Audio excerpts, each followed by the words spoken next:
we are all here. Keith said that he might not be able to make it tonight, so we'll go ahead and we'll just kick things off.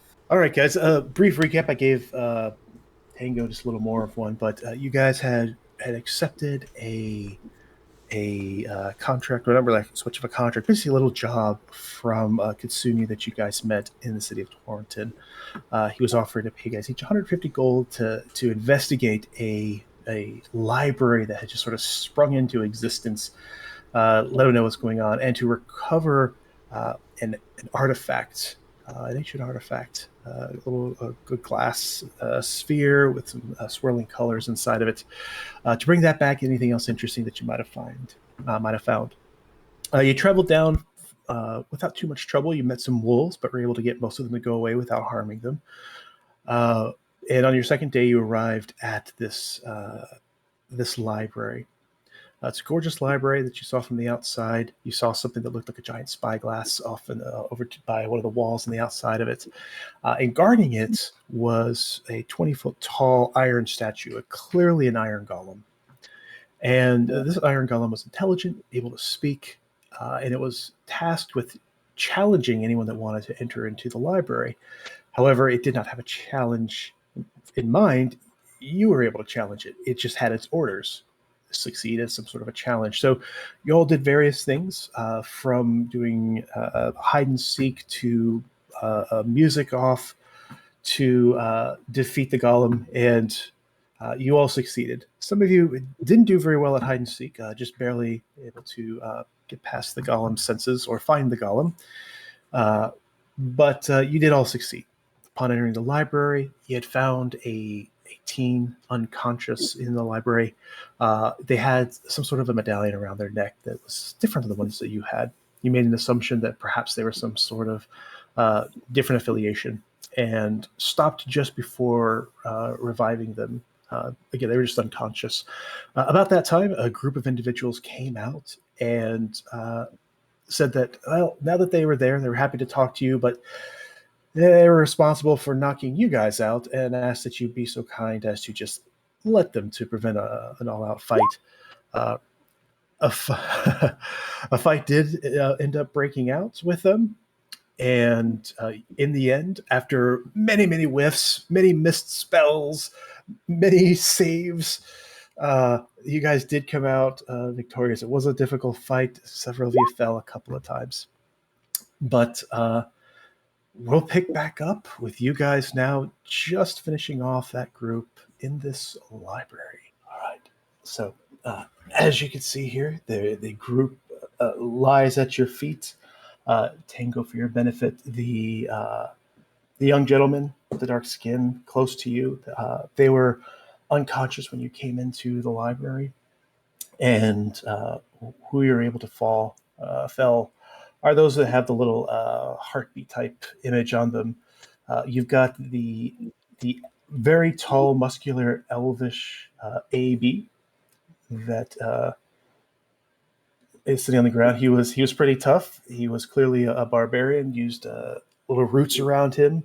Was able to provide some extra defenses to his teammates.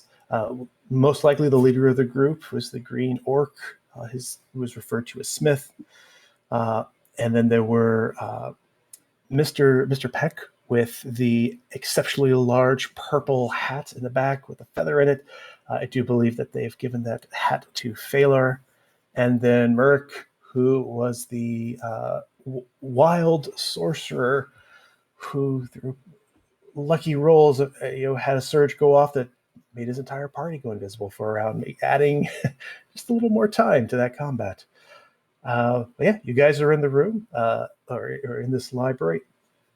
Oh, just a reminder, there are little automatons that are kind of moving about and doing things over in the upper left corner.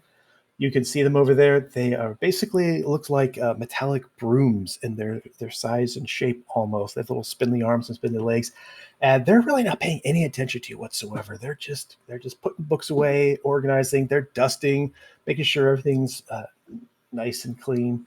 But yeah, they didn't pay any attention to the combat whatsoever. With that, I will turn it over to you guys. So, Darren would limp closer to Parsnip and ask, Parsnip, how are you? Are you okay? Should we take a moment for ourselves? I could probably use a moment. I've got a potion if we want to use it. But we probably want to go ahead and tie these suckers up. And maybe move them away from each other so they can't untie each other. Sounds good to me. Yes, that's a great idea. We should tie them up. And I hope you're all not too against taking a small rest here. Oh no, not at all. I also would probably stuff a nasty used sock or something in Murrick's mouth and gag him because I saw him casting magic and I just don't want to deal with that again. He was nasty to deal with. All right. You do your best to silence him, make it so that he can't use verbal components to spells. Hopefully, he doesn't have any of those sorcerer craftiness that lets him cast without speaking, but go ahead and do that. I'll go ahead and I'll move them around to various walls, assuming that you guys would have kind of tied them up and separated them. Okay, and I do want to remind you that I did steal the hat from Mr. Peck and gave it to oh my god, why can't I not think of their name? Valar. Thank you. Yes, Valar has the oversized purple hat with a feather. Thank you all for getting me back up multiple times. I really do have a potion if we need to use it. I have one cure spell left. Well, why don't you hold on to the spell? Because we can, I mean, they're expensive, but we can always replace the potion. We might need you to hold on to that spell if we're running into anything else in here. Because I'm kind of tapped out. The best you're going to get from me is a cantrip or two. You notice the automatons go over to Merc and Mr. Peck. They're the closest ones, and they take their hand and start to go towards them, and like a rag materializes into their hand. And they start wiping off the blood. They're not healing them or anything. They're cleaning them.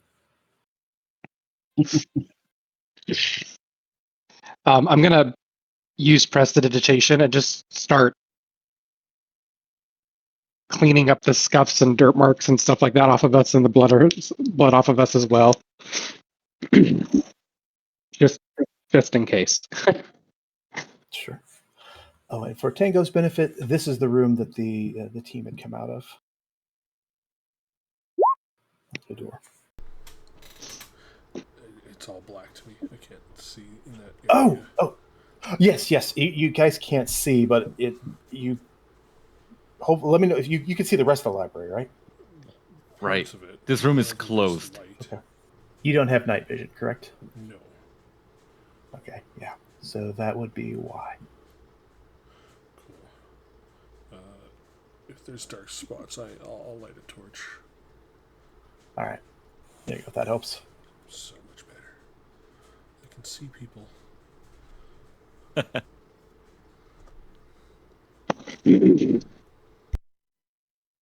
So, are we going to continue? Sorry, you can go first.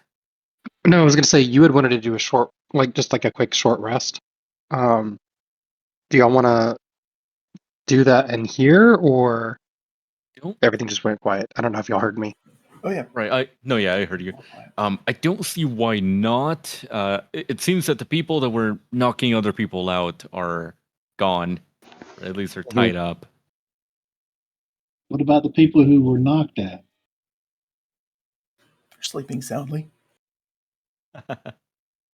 Should we restrain them too? We don't know if they're gonna come too friendly like. I'll leave it up to the group. I don't want to. I mean, they didn't really do anything to us. It was the other groups. There's 4 of them in here. Oh goodness, there really are. That's the one that we found near the door. Oh wow, yeah, that's a lot. Maybe we could rest in this room. Well, that way we'd have a little bit of oversight if they start stirring. Right? Yeah. When you mention maybe we can rest in this room, you see one of the little tauntauns kind of walk over. It picks up a chair and it carries a chair into the large room and just sort of sets it down and then just goes back to its cleaning.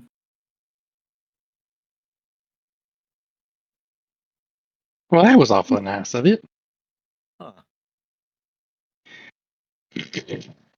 Well, that seems like a good of a sign as any for me.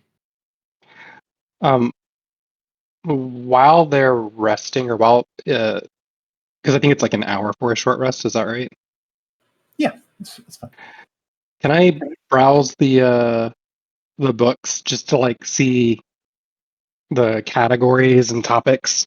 I'm specifically looking for anything dealing with the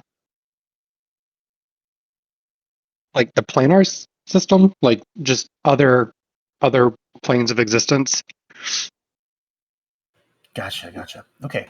First of all, something that I need from everybody. I Mm-hmm. need to know everyone's languages. Oh, common, undercommon, and gnomish. For me, it's common, celestial, and deep speech. Silas is common, undercommon, and thieves can't. Mine are gnome, common, sylvan, elvish, dwarvish, and goblin. Whoa. Okay, I got everyone's except for all of Parsons. I got Sylvan and Goblin. What were the other ones? Gnomish, common, sylvan, elvish, dwarvish, and goblin. Okay, there we go. Languages. Okay. They have Draconic, Elvish, and Undercommon. Okay, so quite a few. We as a group could go like anywhere and be fine. All right, thanks, because I had to note those. Okay, yeah, you guys, everyone, you're welcome to take a short rest. It's going to be uneventful. Nothing's going to come in and bother you. There is another group that's surprise. We're here. So everyone can hit that short rest button, spin your hit dice, and that sort of thing. Thank you. You don't have to be sitting still for a short rest as long as you're not like exerting yourself. And just like Simon was kind of suggesting they want to do, or they want to look around and see what's up with the books. You guys are welcome to do any kind of looking around, searching, that sort of thing. Feel free to explore. Simon, you look around and you do. I mean, you look through some of the books and give me a Arcana or History check, whatever you might be proficient in, if at all possible. That's a 19 Excellent. Arcana. Okay, great. As you go through and you see some of the books, and you come across a particular book here. You come across a book that's a popular. It seems to be like a children's story. It's called "The Goose and the Golden Knight." It's written in Common, and as you're going through it, you see it talking about magic and so forth, and as you do, you recognize that the magic system it's referencing isn't actually how magic works. It looks like, the way I would describe it is like, imagine if the Harry Potter world were like real, and then somebody was talking about the D&D magic and how it worked. Like the two completely different, even though they're both magic. And that's kind of what it would be like in this situation. You read it, and it's clearly not how magic works. And with the 19, you can tell it's like fiction. You move on to and you look through some other books, and I can mention what some of them are. But as you go through, you recognize everything that you're looking at. This library seems to be filled with fiction. Well, this is interesting, and would give a good nighttime read, but none of this is really useful, y'all. At least for me. It's all made up. I almost wonder if there's magic at work that is covering up the true contents of the books, or maybe we're just in the fiction section. I mean, I can try to ritually cast detect magic. If you give me like 11 minutes, it will kind of light up everything in the area in my eyes to kind of see what's if that's true. I'd be able to at least detect any magic within a 30-foot radius around me. Oh, I think that would be a good idea. Not just for this area, but maybe as we keep going through this library. Okay. Yeah, I can do that. I might have to recast it a few times. I don't think it's gonna last hours or anything, but yeah, I'll do that. All right. You go ahead and you take the time. You guys have no time crunch right now. So you cast the detect magic spell, and you notice pretty much all the books kind of have this little bit of a faint glow to them. And as you concentrate on it, you can tell that they've got a conjuration magic on it. Actually, a little bit of abjuration, a little bit of conjuration. Every single book that you look at is that way. Oh, all of these are like covered or like glowing with like abjuration and conjuration magics. And I'm not. I've heard of these magic schools before. What are they? What are those two specifically? I do have some abjuration, like I've got shield and things like that. So would I be able to like speak to that, or do you want me to do a roll or anything like that? I mean, you've literally been to a school that teaches magic, Okay. so you know exactly what they are. I also have a dance to help if you need it. I'm on standby, Simon. Oh, thank you. Yeah, no. So conjuration is like calling things into being, right? You're summoning it either from a different plane or from somewhere that right? And abjuration is like protection. Like my shield spell that I have that can make me a little bit more sturdier. That's like abjuration. Which is kind of weird that that's cast here, but maybe it's just to protect the books. I don't want to damage the books though, because those robots might not like us if we do. The golem did say that the books would find their way back to the library. Maybe that's why. Oh, you think like even if you check them out, they'll get summoned right back? Yes, that's what he said. I'm pretty sure. Parsnip, I forgot about that. while you're down there in the office, you see something that stands out to you just a little bit. Passive perception's enough to notice this. There's a couple of things. One, that desk that's towards the far left-hand side. You notice that sitting on the desk is a book that's currently open. You look at it and you can't read the words to it. Sitting down to the right of that desk is a satchel, just a leather, over-the-shoulder satchel that's currently open slightly. And two things catch your eye.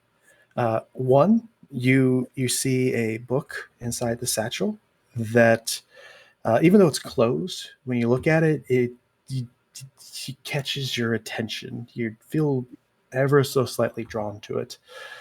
Also, when you kind of look inside the bag and you peer at it from a little bit of an angle, you can see slipped down inside, roughly the size of a softball, is a glass ball. And inside of it looks like red, blue, and yellow colors just kind of swirl around inside of it.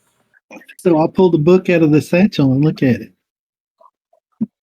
You pull the book out of the satchel, and you see something. Let me get specific here. On page 2. I've actually done so much preparation. I have to find the right note. 1 second. Sounds like a challenge. I just heard you say you're too ready for us. I am too ready. I've had so much. Last time you were ready for us, Crap. we killed your boss. You did. You killed my boss. That's true. Spider-Man. Through sheer determination Yep. and a little bit He of did spite. it. Hey, if he didn't provoke opportunity attack, he would have been fine. Hey, there you go. Yeah, he was going to use spike growth. There was a plan. There really was. He did use it. And you did, yeah. I think you dropped it, concentration on it, when we were Yeah, dragging he him was getting through it. dragged on it. Yeah. It's gonna be like salt in the wound. We're killing your boss and dragging him through his own spell. Wow. Right. It was pretty awesome. There we go. All right. Parsnip, you pick up this book and you look at it, and it's got an immaculate leather-bound cover to it. And the title of it is The Last Ballad of the Verdant Knight. As you open up the book a little bit, the inside cover, it's almost mesmerizing. It looks like you're looking into a night sky with stars twinkling in the background. And as you kind of move it around and adjust it a little bit, it's like truly looking at the sky itself. And you flip through the pages, and it is in fact this fictional book that's about a verdant knight. The pages are all this immaculate paper, not just parchment, but it's in fantastic condition, very thick pages and so forth. And you flip through it, nothing really stands out to you as being special about the individual pages, the words to it. But again, it's just quite captivating. Okay, I'll keep the book. What was it called? It's called the Last Ballad of the Verdant Knight. And then I'll holler out to everybody that I found the orb. Did you hear? I think he found it. Well, what is it? You've got a handout, Parsnip, you can access. Boom, I got a handout. Yep, you can look at it. There'll be a handout section. You can see the tome. Now, are you trying to hide that book that you're holding from everybody else, or anything else in the room, or is it clearly? Yeah, I visible? stashed it before they got here. Okay. But I'll show them the knapsack with the orb in it and the book on the table that I couldn't read. Maybe one of y'all can read it. I don't know. I can take a look. Yeah. Can any of us read it? Is Detect Magic still up? Detect Magic is still up. Is it giving off the same kind of glow? It sure is. Okay. Does everybody go to Parsnip and into the room? Or just curious? When you guys go in and you look at the book, no one in the room can read it. I can tell you that much. I don't know what this means. Phalar, do you go in and take a look at the book he's pointing to? No, I'm going to stand out here. All right. Yep, nobody can read the book. I mean, I will take it. I'm assuming it'll find its way back here, but maybe Sil can read it. So Simon will slip it into his bag. All right. Maybe Sil can make sense of this, or at least tell us what kind of language it is. And what, since he has the orb out, is that emanating any kind of specific magic, enchantment, or school? Yes. Hold on. Let me see what the right ones would be. It's got a little abjuration and a little transmutation magic. Okay. I don't really know what this is, but it's good for. It's got abjuration and some kind of transmutation around it. Parsnip, you'll feel a Darren's gauntlet on your shoulder as the gauntlet is going to start glowing a golden light, and he's going to do healing hands on you. He'll say, "You look a bit hurt, friend." Wait, you shouldn't be. Oh, thank you. Sorry, it's not rolling, or it's rolling false life. It shouldn't be false life.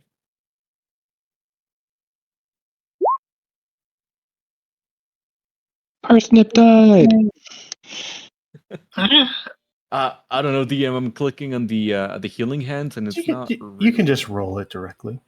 Okay, got it. It's the same as the False life. It's 2d4. Oh, is it real? Oh, it is. Oh, thank you. Mhm. Up to you, DM. Which one would you like to take? They're both 4, so it's fine. Okay, awesome. Sounds good then. Oh yeah, they are because of the +4. Haha.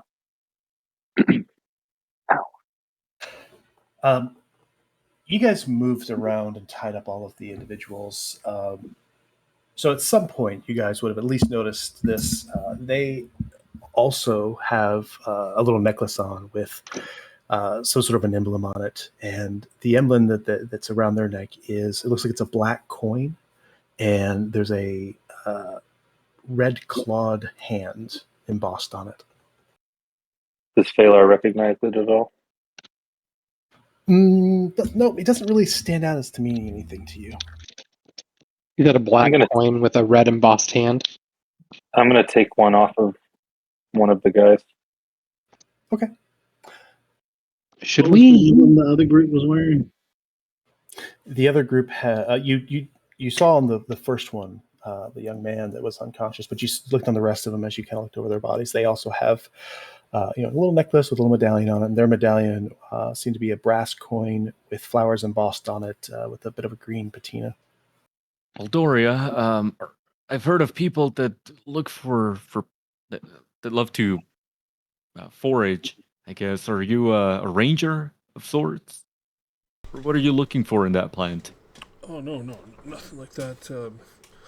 I was just asked to keep an eye out for a certain couple types of ingredients. I thought I'd keep an eye out. It seems like a strange place, so thought I'd see what this might be. You a type of battle mage? No, just a fighter. Okay. These potions are not for you, then? No. No, we were asked by. Oh goodness. We were asked by someone from the Silver Spire to keep an eye out for some stuff. Elabodi the elf. Say that again. I'm sorry. Oh, no, you're fine. I was just saying it was Ilabodi the elf. I did not get his name. Thank you. Yeah, Yep, but no, you're yeah, all we good. need. Yeah, we're- Ildabode. Oh, I see. Tango, by the way, when you looked outside and we're kind of looking at the plants and looking outside, the golem outside kind of waved at you and then turned back and kept looking forward. I definitely waved back. What we're looking for is harmonic ice and black lotus honey. But I don't know that we're gonna find any ice here. Oh, well, you know what? Maybe not. But should we? I don't want to come off as crude or crass, but should we like search these guys to see if there's anything on them that might give us an idea of what specifically they were after? I'm assuming they were after the same thing that we were sent for, but you never know. Oh, like notes. Yeah, like notes or anything like that. Maybe it'll tell us, what faction they're part of. I don't know. I'm sure they're not that silly, but still. A bad idea. I like it. Okay. You guys kind of search the people that are in here, and I'll kind of go over them. The group that was unconscious before you came in, you've got 2 females. All of them are probably about between the ages of about 15 and 18 or 19, so they're all fairly young. Youngest one would be the guy who's still clutching this lute onto his hand. In his hands, he's unconscious in the secondary room over to the right. They all have an inexpensive ring on their finger. Kind of looks like something that they put together, like you would imagine a group would have this something to show that they're part of a group, and they seem to have done rings. It's simple. So you have the youngest of them has the little flute there, or the lute. 2 ladies that are fairly close to each other are wearing loose robes. One's a little bit of a blue color, one's a little bit of a white color. Further up into that room is a young man with bright red hair that's kind of flipped up over onto the ground. You can see that in the palms of his hands, he's got little scorch marks. Those of you that came from the Silver Spire have recognized people who maybe do pyrokinesis, for instance. Sometimes they get scorched by their own magic. So you kind of look at them and you're able to, after a little while, assume that he's probably a magic user, probably uses fire a good bit. And then lastly, the young man out in the first entranceway, he's got a staff by his side and has has a little bit of armor underneath, kind of a leather armor, but it's got like wooden studs in it. And again, they all have that same medallion around their neck. You don't really find any wealth on them, any great magic items or anything like that. No notes really on that particular group. DM, in your world, are there any types of magic that are looked down upon, like necromancy or fire magic or something like that? What's typically considered the worst magic to use is enchantment magic that takes free will away from others. That's what's going to be looked down upon the most, but there aren't any schools like necromancy, for instance, in my world, isn't looked down upon all that much. It's just another form of magic. But no, nothing like that where you look at someone and say, oh, you're doing evil magic. I see. First, if you step outside and see a giant spyglass pointed up into the sky. Oh, I forgot about that. I look through the spyglass. Look through right now. It's still the middle of the day. It's just kind of bright out. You see blue sky. Do y'all want to maybe stay the night and look through the spyglass? No, that's not a good idea. We should probably go. When you guys go rummaging through the other group, the one that you guys fought, you will notice on Mr. Peck, the guy who was the former owner of a large purple hat with a feather, almost certain he's going to buy himself a new one. You do see it in his pocket, a small stack of business cards.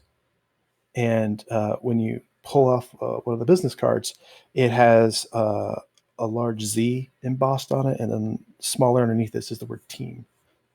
So you see that. Also, when you go searching through the orc,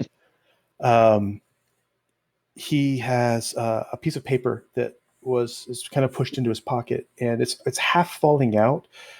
You think about it for a little while, and you surmise he's probably pushed that into his pocket fairly recently. It's also got ink that hadn't fully dried when he pushed it in. And it has written out in common a word with a question mark out after it. The word doesn't make any sense to any of you, but it's the word Zorvental. Can you spell that for me? Certainly.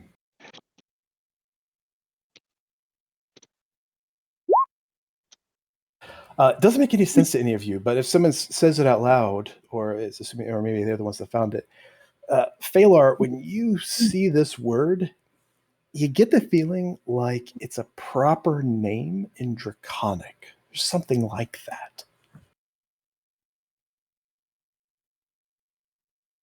Okay. I like how they're the Z team. Yeah, I'll share that with everybody. What the word seems to be. That seemed to be like a dragon's name or something. Do you know? I don't. Hopefully not. I'm guessing. Maybe. Yeah, maybe. Well, I mean, up to all of you, but I don't know. Maybe staying the night wouldn't be the worst idea, but I don't It know. might not be Maybe a it is a good bad idea. idea. Yeah, because then these guys might wake up and then we have another fight on our hand, and that's just. I think we should. I guess maybe we should just head back and keep our advantage. Parsnip, maybe we can come back, and that way you and I can take a look through the telescope. With that, would you guys like to spend any more time doing any more looking around in the library or the people that are in it, anything at all, or do you guys feel that you collected what you need and that you're ready to head out? Actually, I have a question because this library just appeared out of nowhere, right? I'm assuming this is a globe, right? Can I look at the globe and see if it's a globe of our world? You do. Ooh. So you look at the globe, and it's not perfectly represented here in the map, obviously, but you look at the globe, and something's a little off.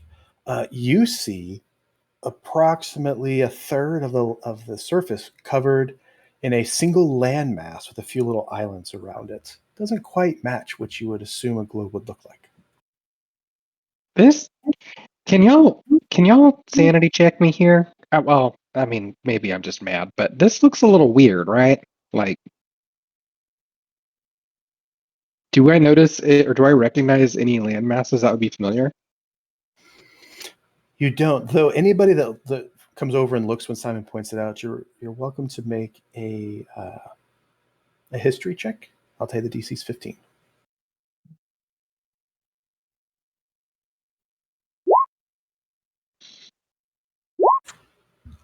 Okay, so Darren, you come over and you look at it, and it takes you a little bit of time, but you kind of run your fingers along it, feels where some mountain ranges might be, and so forth.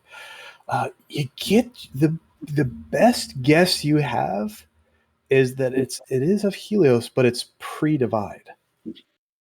I'm sorry, I'm blanking out on the divide. Great Divide is something that occurred thousands of years ago, where the planet basically had one landmass that split into multiple. Oh, that's right. Okay. Darren will say, we had a history, geology book back at my where I used to live at, and it was a story about this place. How before the Great Divide, the world was just one big landmass. Seems this map might be of that. This place might be old. Well, older than I thought.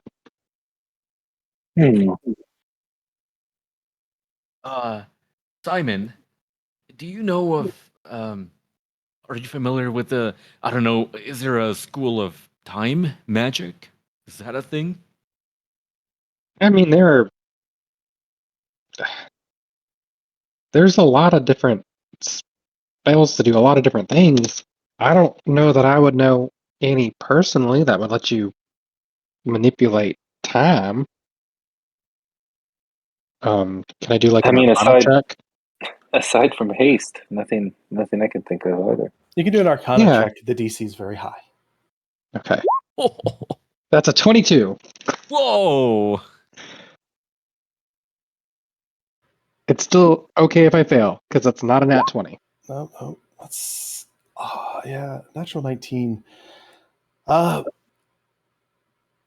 You've heard rumors that there's probably some type of school of time magic or time manipulation. But you also know that if it's taught, you don't know where it could possibly be taught.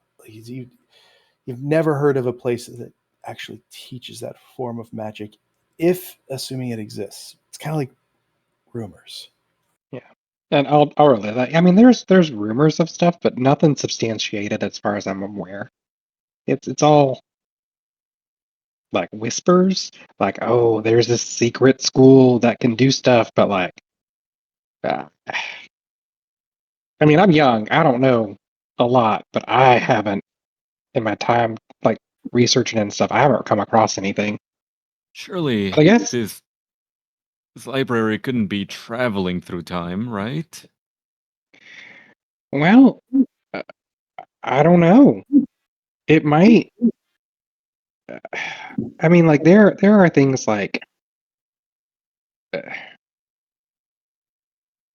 there's like magnificent mansion spells, right? That pop into being when they're summoned. Maybe this is something that was just summoned, right? I don't know. That's just me spitballing. I don't really know if it's traveling through time or not. We could probably ask the Guardian. Maybe he might know. We didn't really talk to him. We just did his challenge and then like came inside and did stuff. With that in mind, can I take another look at some of the books? Like I know they're all fiction, but you know how books have a nowadays, right? There's a date when it's published. Are there any dates in these books to indicate when they were created? Yeah. Okay. You go through and you look through some of the books. There is nothing that indicates a date that you would understand. A few of them do have something that, after thinking about it for enough time, looking around, you do see stuff that might be considered a date, but it's not a date of a calendar you're familiar with. I think this might be. I mean, it's not a measurement of time that I'm familiar with or a format, but maybe y'all might know. I want to make note of some of the times and dates and stuff that I found, so I could show Silas, not Silas. So, just because he asked for anything interesting, but didn't really indicate what would be interesting, and so since I think this is interesting, I think he'll like it. Sure. You note dates. The ones that are possibly dates are between 5 and about 150, and it has the letters NW afterwards. Awesome, thank you, sir. I think that's all I'm going to be able to glean from this. I'm really interested in what the Guardian might be able to provide us. I really hope we don't have to do another challenge, though. Yeah, I'm really interested in what he has to say too. Cool. I do want to take one last look around as we're leaving to see if there's any book that calls out to me. Sure. You take a good look around, and when you came into the library, you all kind of had the ever so slightest of feelings like you got a little bit of pull in here. But after you guys had your victory, while you were resting, that feeling of being drawn to something has kind of gone away. So you look around, nothing really speaks to you, but you could pop open a couple of books yourself, and you find some that are in languages you read, some that are in languages you don't read, but all the ones that you're able to find again are fictional in some way. Okay. You guys don't have to move your tokens if you don't want to. It's fine. But it sounds like you guys would like to go out and speak with the Guardian, Mr. Mashers, outside. Before we go, Darren would really quickly write, because he's like convinced now that this place is like traveling through time. He's gonna write down his name, just kind of like, oh, Darren was here, happy face. What are you going to write that on? The floor. Well, you know that I don't want to meta, but Oh, actually, no. The robots will probably clean it up. Yeah, they'll clean it up. Oh, Yeah, you know but what? that doesn't. That shouldn't change your mind. Yeah, it shouldn't change your mind. No, he'll actually write it on like paper, one of his little books. He'll rip the page out and then he'll put it like in between the books. Okay, that works. You put the year in, I imagine. Yeah, the date. Okay, sure, no problem. Yeah, you do that. You start to write it on the ground, and as soon as you start writing on the ground, one of the little automaton starts walking towards you, and you recognize what'll happen, and you take the time to write it on a sheet of paper and kind of stick it into a book. They don't seem to pay any attention to that. Perfect. Once you guys are ready, you kind of go back out, and Mr. Masher is there, and he Again, he always seems to be following you guys whenever you're walking around, walking past a window, going out onto the terrace to look at the spyglass. And as you guys walk out, he's just sort of standing there, looking tough, I guess, almost like he's posing. Mr. Masher, do you know what year it is? I don't really have a reason to know that. No? Do you know how long you've been standing watch? Oh, well, I'd have to say 4,000 years. And this library, was it always here? Oh, no, it was not. Does it just kind of appear? No, that was the first time when it came here. First time it moved since I've been guarding it. Where was it before? It was located on the quasi-elemental plane of mud. Oh. You see, if you've ever been to the quasi-elemental plane of mud, it's a fascinating place. It's very muddy. But what's the important thing to remember is the fact that the elemental plane of earth and elemental plane of water collect together at the elemental plane of mud. Well, there's a small strip, several hundred feet, where the collision occurs and it doesn't turn to mud. And it's this beautiful cliffside. And that's where I've sat. That's where I've guarded this place for ever. What caused you to... Do you know why you're suddenly here? No, I was just simply standing like I usually do. And I turned and looked, and instead of a sky filled with water, it was a sky filled with air. And we were here. I'm just gonna look at the rest of y'all. Well,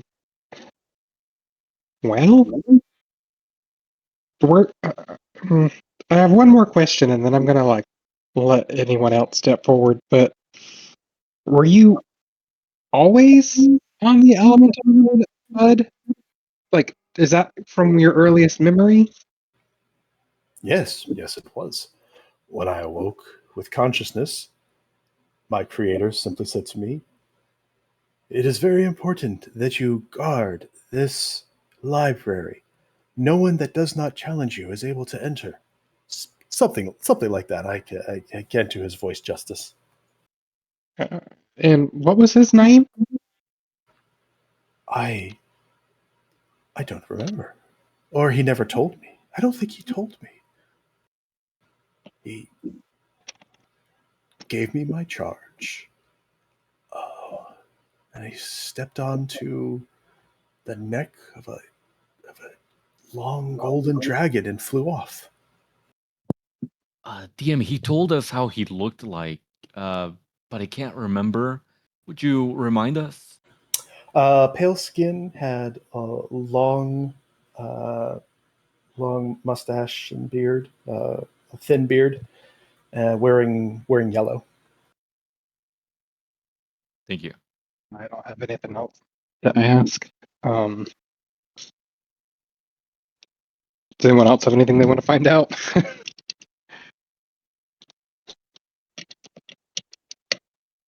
Damn it, mute. How did you get so good at those poses? I noticed. He looks down, seems ever so slightly confused. He nods. Millennia of practice. Mr. Masher, what is the most interesting challenge that someone has challenged you to?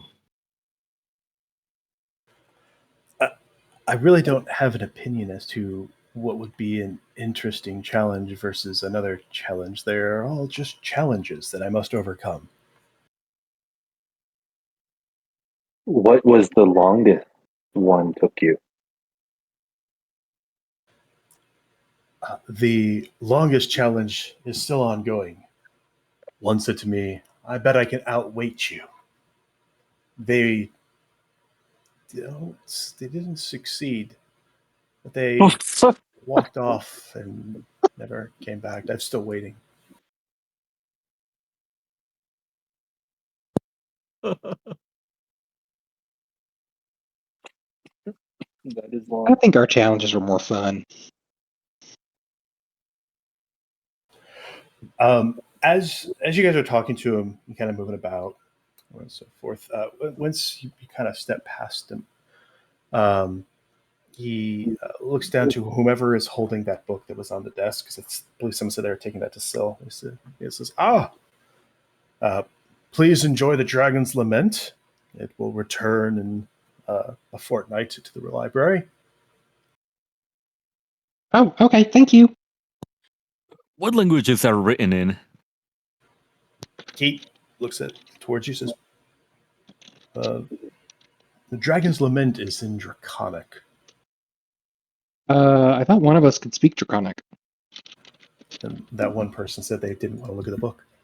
Oh, son of a bitch. Yeah, I do speak Draconic. Made that obvious. Well, Would you like me to take a look now? wait, you can read this? And I just hold up the book to him like, yes, please. It was on the desk. You can't read this? Listen, I can pluck it from your head as you read it if you want me to do that, but that's just rude. Ooh, actually, that sounds kind of fun, but let's save that for later. I'll take a look at the book now. All right. Go ahead and whatever you're better at, go ahead and give me an investigation or perception check as you look through the book. Not my strongest in either case, but you kind of scan through the book, reading through it to see what it is, and the Dragon's Lament is the story of Ignis. Ignis, the last great fire dragon, not a creature of malice, but of immense sorrow. It tells of Ignis and their guarding of the Ember Peaks, a range of volcanoes. It gets into love and how his heart was stolen by an enchantress and so on.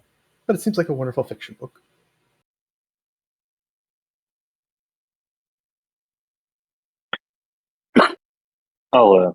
sorry about that. I'll share that information. Probably while tapping my feet. Oh, it's kind of interesting. You know what? You still might like it. I'm not going to judge him. And I put the book back in my bag. Did you take with you the Goose and the Golden Knight? That's the one that you had grabbed at first before? Yes, I did have that one. Okay. He basically says that too. Oh, enjoy the Goose and the Golden Knight, a popular children's tale. Will this also come back in a fortnight? Yes, it will. Alrighty.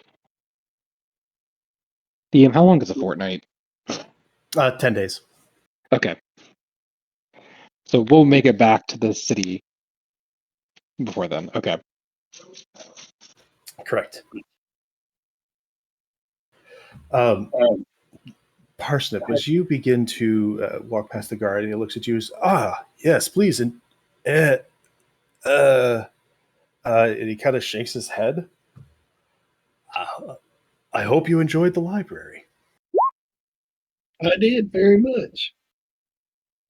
DM, our horses are still there, right? Like, they didn't get absconded. Yeah. Okay. You guys arrived here, just 2 hours ago. Cool. I was wrong. It's not 10 days. That's a 10 night. This is a fortnight is 2 weeks. Oh, okay, cool.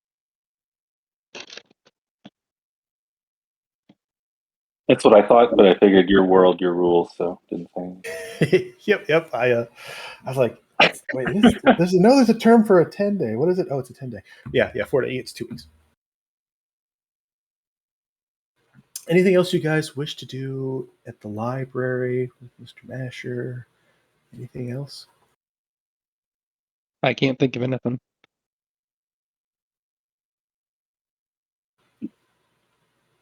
All right, then. With that, you're able to take the books that you collected. You've got your glass artifact. You got a hat and at least one medallion from somebody. You go ahead and upload back up onto your horses and begin traveling back to Torrington. As you travel, it's uneventful on the way back. I'm assuming you're going to take the path that's you guys have already traveled. Which you know is a little bit safer. The day again, as I mentioned, it passes uneventfully. You don't run into any issues. Nothing comes out and tries to attack you. Nothing else is coming. No other groups seem to be coming for you. Nothing of that nature. And evening comes. As the sun begins to set, you guys are all tired. What do you wish to do with your evening?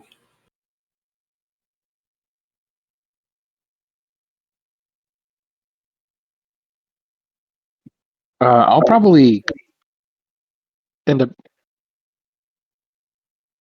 Well, yeah, I'll probably just read The Goose and the Golden Knight by the fire. All right. Where are we? Sorry. You guys are traveling back towards Torrington. You are roughly 2/5 of the way back at this point. It's starting to begin evening. Time to start kind of settling in for the night. Are we in a populated area, or are we just kind of camping off the side? No, you're more or less camped out. There's no major city between the library that you went to and Torrington. You pass through a couple of old, abandoned or basically desolate hamlets where there's remnants of some form of civilization, but they're long gone. We probably need to establish a watch tonight too.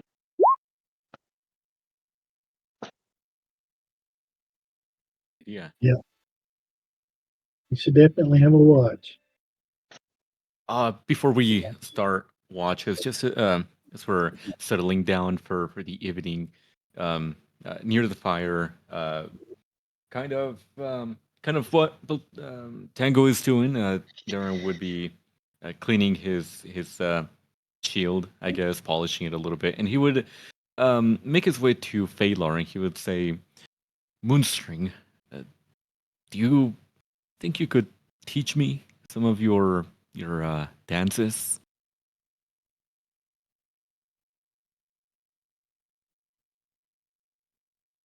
Of course.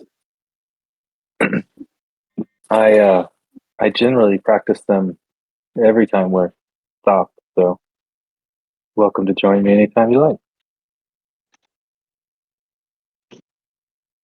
Sorry, what time? Generally in the evenings.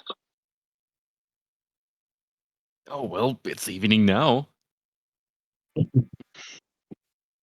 You're welcome to join me now as well. Of course. I'll try and give it a try. Are you going to be fully armored, or are you going to put on appropriate attire for dance? Oh, it depends on the teacher. Oh, no. Baylor is gone. Sorry, what was the question? I was yelling at my good. dog unsuccessfully. No, you're all good. Are they done with armor or preferably without armor? Well, I mean, most of my dances are kind of the legs. So if you want to dance in armor, I mean, I imagine it'd be good exercise. But I tend to take a more quiet approach to dancing. Since I'm just starting out, I'll do it without the armor. Maybe later on I can get better at it. I might do it with the armor. Because you're in like plate or Yeah, what do you plate. have? Okay. Or no, splint. Splint. Fine. No problem. All right, so you and Phalar begin dancing. The rest of you, you pull out the food that you might have, kind of prepare for the evening. What are the watches going to be like tonight? Tango doesn't mind taking first watch. Seemed pretty healthy after that fight in the library. I'm good. Yeah, I could take a watch. I can take final watch. I'll do the middle watch. However many, like, are we doing just 2 or 3 or what? You guys can do 2. Yeah. Okay, Okay. then yeah, I'll take the second Yeah, I'll do the second as well. whoever else is. I'll do first. I'll do the first one as well. All right, so if you're in the first, second, or third, that all works as long as you guys know where you're going to be kind of staying up for. First, tonight during your long rest, everyone's able to level up to level 4, so you can begin that process. Whoa! Hell yeah! It's been so long, I have to remember how. Right? Years. In the evening, as you guys are kind of preparing your meals and so forth, Simon, I need you to please join me in Whispers. Oh, how do I do that? Okay, hold on. Oh. In the Discord server. Hello, everybody. Hello. Simon, you're welcome to mention or not mention what we talked about. But as you are, we're not doing that. As you guys are leveling up, Darren, if you could join me in Whispers, please. Oh no. While Darren's gone, I'll go ahead and let y'all know that that Syl reached out to me through a Luminary messaging service using the sending spell, and I just replied that it was a success and we're headed back. We're supposed to meet him. We're supposed to stable our horses and meet him. Shit, I should have written it down. North at his residence, which I'm sure Wes will tell me what that is again. I'm so sorry. Oh, there's a level up button, thank God. It took me a minute to find it. Not gonna lie. I was just like, what the heck? Alright. Oh, I get an additional cantrip. That's fun. All right, everybody. Anyone have any questions about leveling up? Everyone should be level 4 now. No questions for me. Can I ask, where did he say his house was? It was northeast or northwest? I can put it in chat. Thank you. I'll put exactly what was sent to you. That is what was sent to you. Thank you, sir.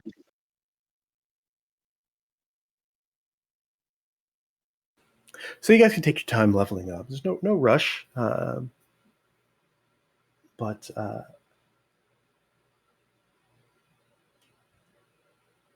as the night goes through, third watch. If I could get whoever was on third watch, anyone on third watch, to please give me a perception check. I think we just did 2 watches, right? Mm-hmm. Yeah, we did okay, too. that's fine.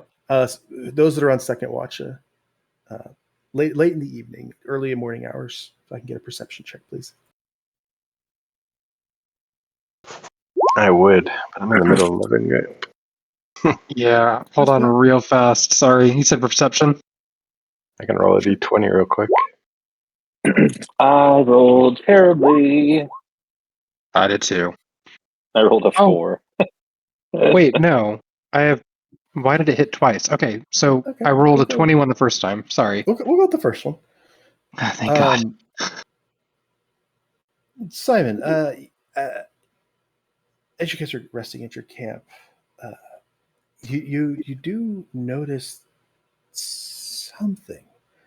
About 50 feet away from you, there's some small bushes, and with the breeze blowing, they kind of sway, and you notice one branch doesn't quite sway with the rest of the bush.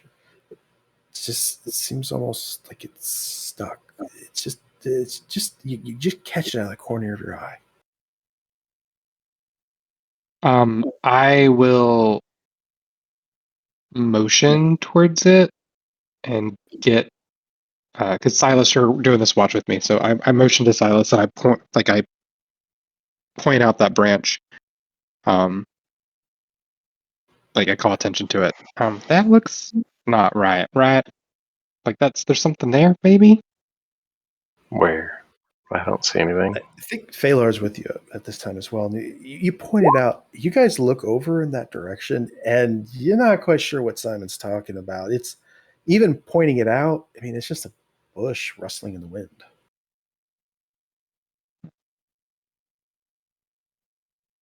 Maybe I'm losing my mind.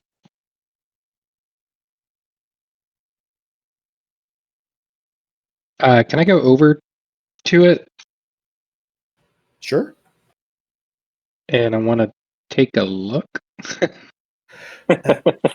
As you approach the bush, Simon,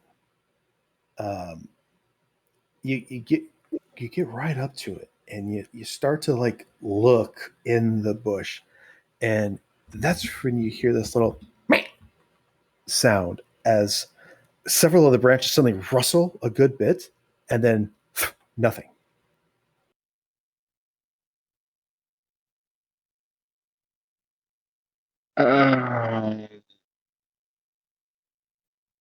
But I heard a noise. So maybe it's just an animal? I don't know. And I'm just going to back away. You make away, rejoining the others.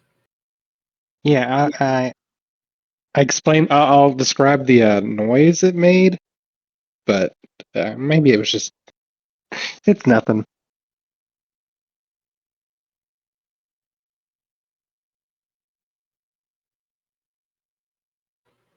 The rest of the night passes by without event.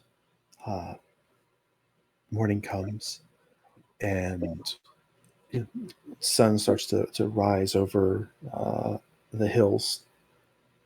You guys prepare for the rest of your journey back and start on your way. Is there anything you guys would want to do in the morning or on the journey back towards the city?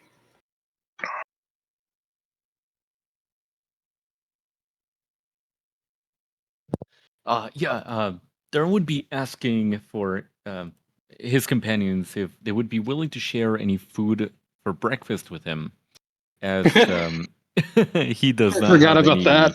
Yep, any food. Sure, buddy. And I'll hand him some of my rations or food. That was because Simon probably doesn't need to eat that much. He's not a very big boy. Thank you, Stitch Fix. I will remember this. You can just call me Simon.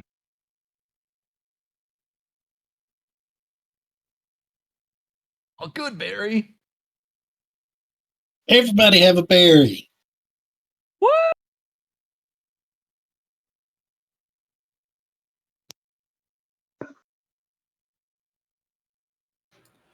All right.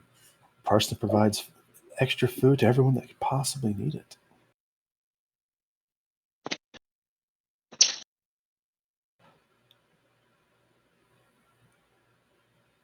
You guys head on back towards the city. And again, it's a fairly uneventful journey. It's a safe place. Eventually, you see other travelers heading the opposite direction from you. They're taking the road, traveling merchants, vendors, people just on the move. Uh, Typically, they stay to their side of the road and they give you a nod and a wave. Nothing particularly stands out along your way back to the city.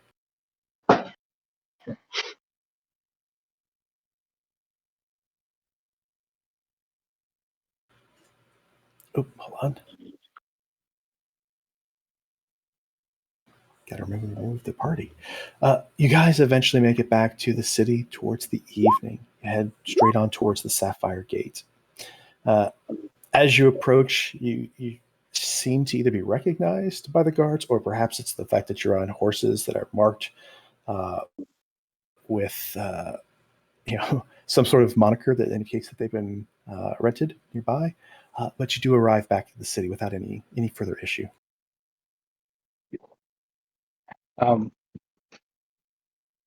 I guess Simon will go stable his horses like he was directed to.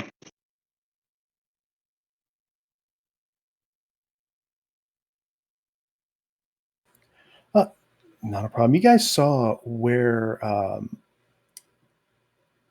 the horses came from, and it was just a fairly large building, just a little bit east and north of the gate there.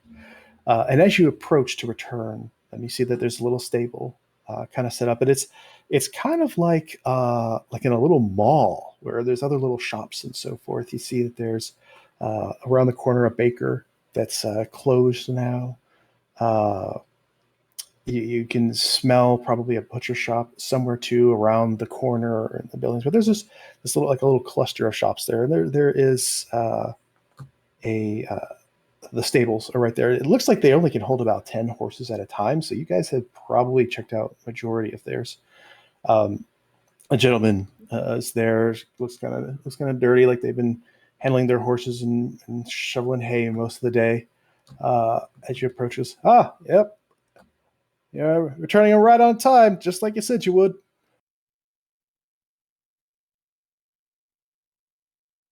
Yeah, thank you so much. And I climb down my horse and wink at him for the ladder saddle. Yes, you climb down your ladder. You notice the sign above it says the Gilded Hoof is the name of the little stable that they were rented from. I'm going to assume you guys all kind of turn in your horses at this point. Guy tips his little short hat to you all, thanks you, and begins taking the horses in and putting them in each of their individual stalls. Alrighty. Well, we need to meet Seal at his residence. Should be northwest of the Founder's Keep. Do y'all want to head over there? What time is it? It's around 5 in the evening. Yeah, we should probably get there. We can let him know that we succeeded.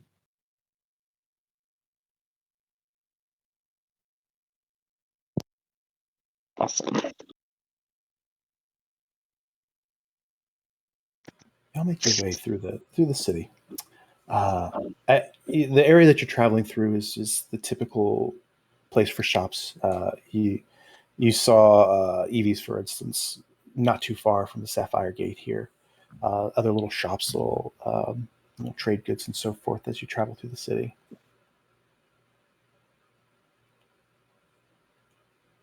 Founder's Keep itself it's seen better days, but it does seem like it's a keep that if you needed to, you'd be able to go to for security. You don't have access to go directly into it. It is guarded, but it has a nice pathway around the side of it.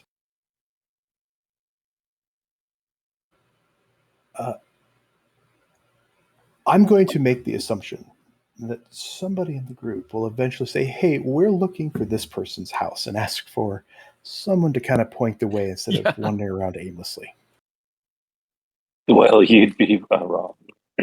Yeah, I was going to say, not once did I think of that. I didn't think of it either. If you'd like me to, I could have you guys wandering around aimlessly. I am prepared for that scenario, and you could find yourself in an interesting situation. Yeah, we'll ask for direction. Alrighty. Then with that, close to the river, as was mentioned, just northwest of the keep, you get your directions to head that particular way. hopefully you guys are on the map and are on the street at this time. I've got no vision. Then let us fix that. How about that? Ah, perfect. Anybody else unable to see? All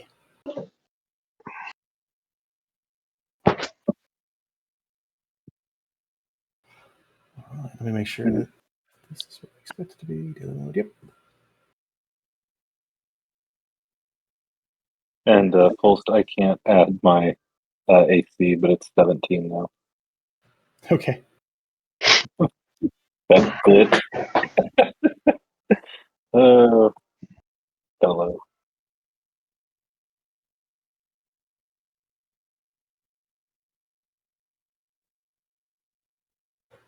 I added it.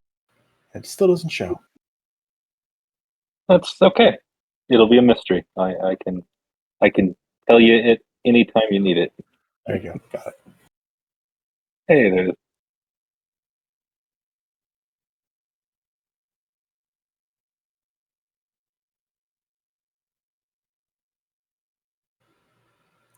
You get the impression that the house you're looking for is beyond this wall here. As you're approaching, you can kind of see over this wall. It's about 10 feet tall, but there is in fact a large house on the other side of the wall. Well, there's the house. Right, there's some people.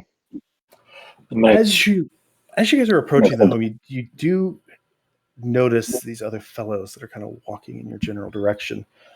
You see a very dark red skinned tiefling in very fine clothes.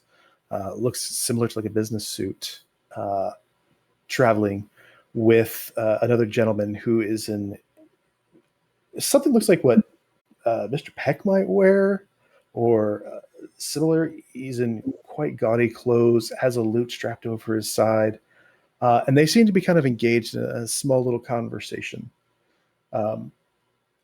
As they are walking past, they look you up. They obviously notice you. The tiefling, he kind of glares at you all ever so slightly, whereas the man in the hat, he kind of gives this sly grin. It tips his hat in the group's general direction. They don't stop to speak to you all, and they just sort of keep on moving. But something about them does sort of stand out.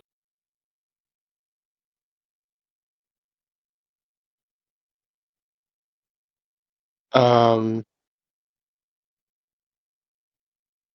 did they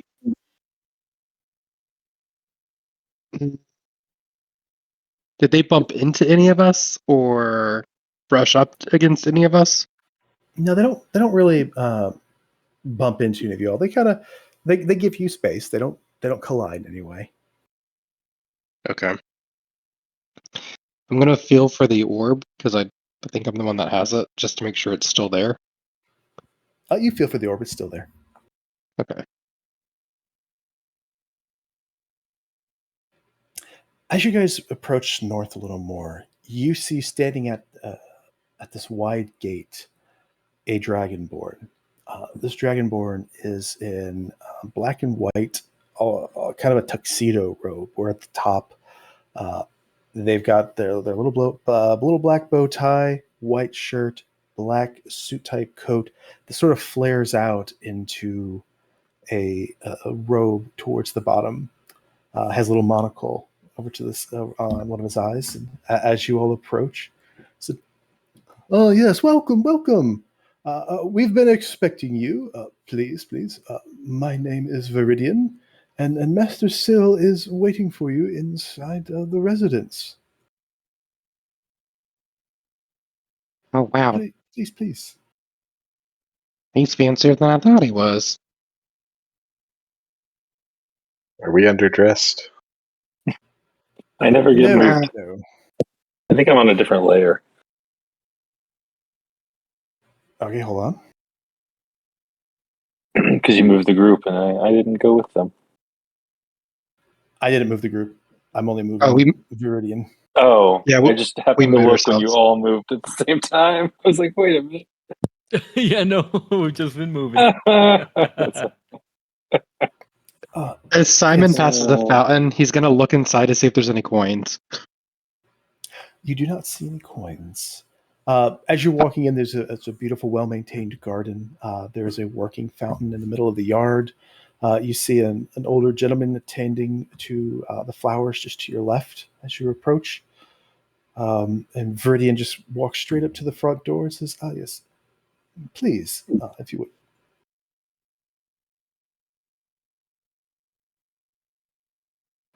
Should you need to relieve yourselves from your long journey, the door on your left will take care of that. Uh, Here in the estate, the main floor is typically reserved for large groups, performances, and the like. Uh, I do believe Master Sill is with a guest now, but he is in one of the side waiting rooms. Past the door in the hallway to your left, you should be able to find him. Should you need anything, by all means, just call out for me. I am here to accommodate your needs. Is this person that he's with? Should we wait for them to leave?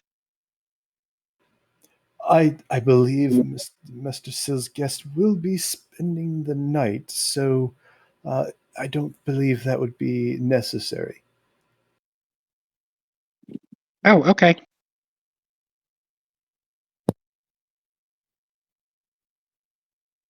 Thank you.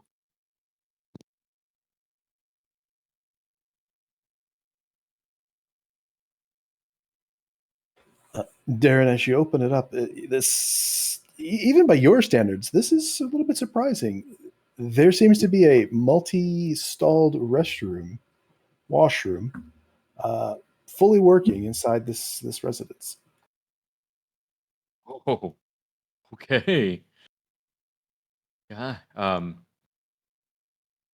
Okay.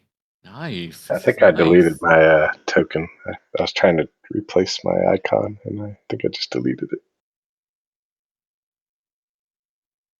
I don't know if you can add me back.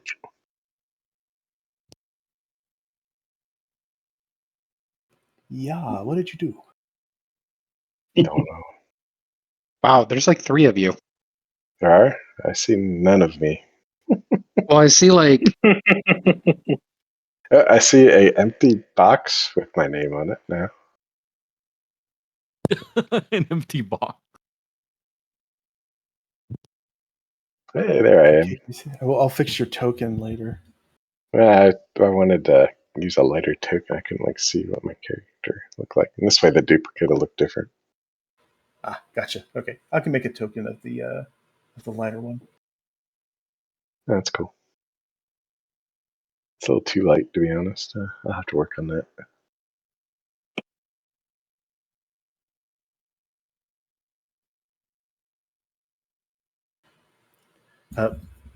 As you guys are kind of walking around, the voices do echo a little bit, and oops. There he is. You hear a slight conversation coming from that, echoing through the hallway to the south there, or to your left. It's kind of like, yeah, of course, I'm happy to, always have a purchase from you. Feel free to stay the night.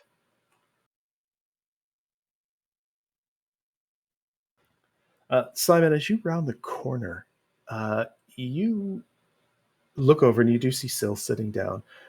And sitting next to him is a figure that you actually recognize, though you don't know them. You see a gentleman that you had seen in the tower previously. They are basically like a cat person. You're not necessarily sure exactly what race it is, so to speak. But you've seen this gentleman, and in the tower, like you are yourself. However, usually when you be going back downstairs towards like the lower students or the workers' rooms and so forth, he typically went up. So it seems like he's most likely either some sort of a professor or upperclassman or something. is Tango near me? Where did Tango go? I wonder if Tango knows who that is. Tango got distracted by the gardener. Oh, that's yeah, fine. sorry, I was on a different tab. As you approach the older man, he kind of just, oh, can I help you, young man? Yeah, hey there. Your garden looks awesome. What kind of flowers you got there? Oh, well, we typically like to use petunias or roses. Sometimes we can even do some tulips depending on the seasons. Oh, cool. Do you and happen to have any black lotus honey? Oh, fella, no, that's not something you're going to get out of your typical flower. You need to find well, you got to find black lotus first of all, and then you got to find the bees that make that stuff. So, I'm afraid in my long life I've never seen it myself. Oh, cool. Well, that information helps me out a lot. Anyway, nice to meet you. Beautiful garden. See ya. Okay, now you take care. Shakes a little bit and goes back to tending.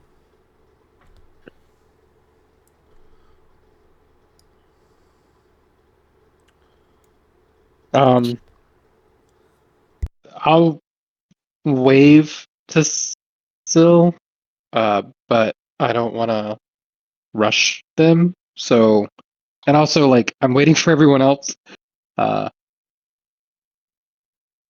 Certainly, as you guys So enter I'll the just kinda room, hold off. it's a fairly grand home, high ceilings. As I mentioned, there's an actual restroom with multiple stalls off to the side that you're directed to if you need to relieve yourself, so to speak. Fine tiled floors, double door right in the main entry hall. As I mentioned, that you hear still kind of speaking, echoing through the halls a little bit, and as Simon kind of comes around and waves, Syl waves at you himself, kind of leans over and he says something to the other gentleman that's with him, and the other gentleman kind of looks towards you all, nods, gets up, and you see him take his leave. Hey, well, come on in. Don't feel shy. I've seen that gentleman at the Spire, I'm but sure we you never did. really mixed. I think he might be higher up. Well, he's just out making some rounds, trying to make some sales. He finds a customer in me from time to time. Oh, okay. Well, here's the book that I messaged about. It'll be returned within a fortnight, minus a day. I think if I did my math right. It's written in Draconic. I don't know if you can read it, but I thought you might like it because it was on a desk in a room where we found this thing. And I hold out the orb. Excellent. He takes the orb. He actually sets it down on the table first. He looks at the book that you presented to him, and he kind of starts flipping through the pages. Seems a little bit bewildered. Okay. Yeah, it's a little. The writing's kind of frivolous. I can see that. Okay. We have a story here. Certainly not historically accurate, of course. What's Yes. interesting? Was this book written also in that time range? It doesn't have a date. Okay. The books in the library, the dates that I could see, that were in some of the books, they ranged from anywhere between 5 and 150 NW. I don't really recognize that date. I was wondering if you did. Well, I do believe that would be dates that predate our current calendar.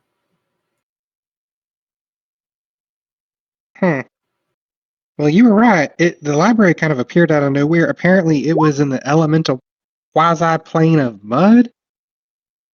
He looks at you like with a comical disbelief almost when you say that. Listen, I don't know much about it either, but the guardian there, that's where that's where they said that they were, and I don't see why they would lie to us.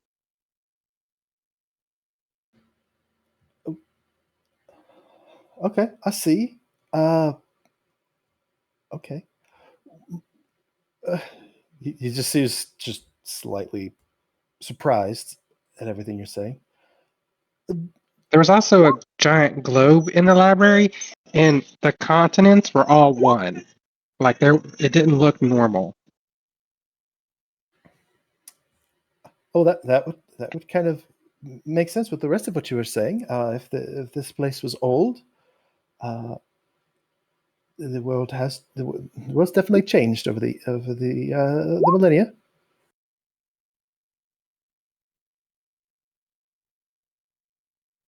Did anyone else who took the symbol?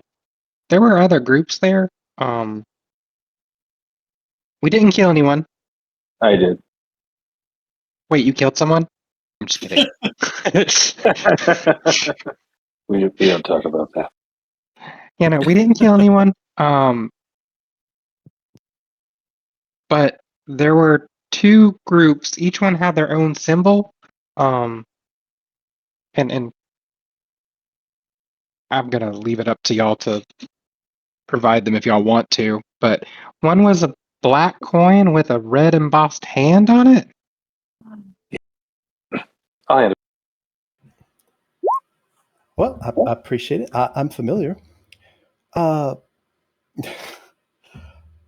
He looks around at you all. He picks up the little artifact for a second, kind of holds it in his hand. And he's looking at it.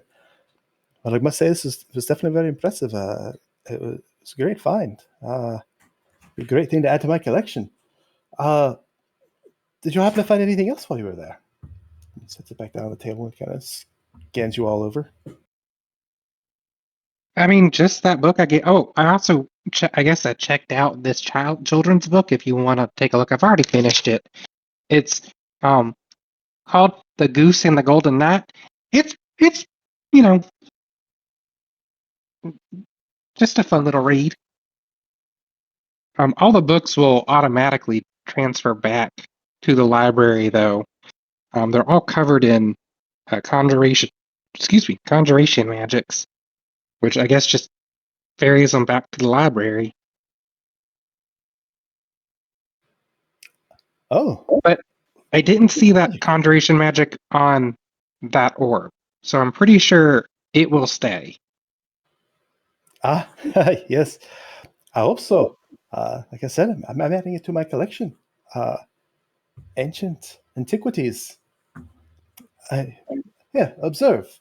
He stands up, and you see him hold it in his hand way up high. It's like stands on his tippy toes, and as if with all of his might, he looks to slam it down towards the ground. As he does, the ball lands on the tile ground and goes tink, and you see it bounce up and nearly hit the ceiling, and then come back down and go tink, and go up to about the same height, and it continues to bounce over and over again. And after about 5 or 6 of them, he has this big smile on his face and he grabs the ball. You see? I'm sure it can do something else too. Like there's some traces of transmutation magic on it. Oh, that's probably the telekinetic elements of it.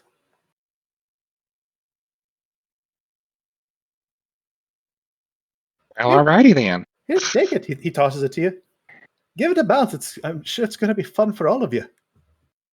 I throw it down. It bounces. Okay, I pick it up and I bounce it towards Silas. You bounce the ball towards Silas. You notice the ball seems to bounce to whatever height it's been dropped at, or if you throw it harder, it goes up a little higher, but it never loses momentum. Silas, the ball's coming towards you. Do you wish to catch it? Step out of the way? Let it hit you? What? I will dodge. Oh God, I thought you were going to catch it. Oh, sorry. You dodge out of the way, and the ball just tinks. Tink. I chase after it because we we went through a lot for that. You wanted to see how far it would go. No, I was passing it to you so you could try playing with it.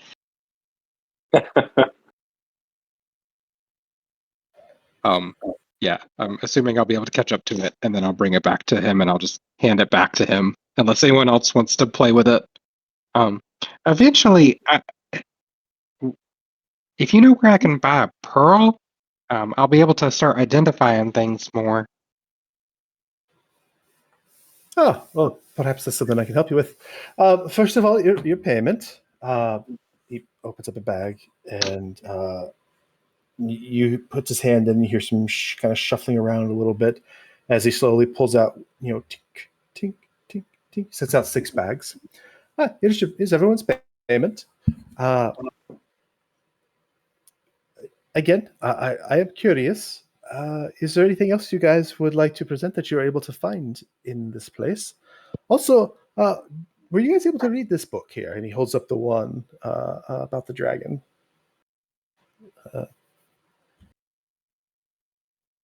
Yes. Yes, I was able to read it.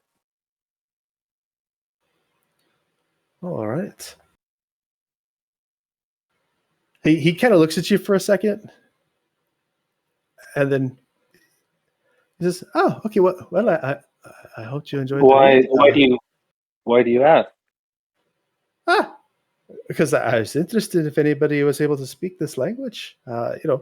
Not everyone's able to speak the language of the dragons, right? It's a fun little read. Agreed. I've heard it before.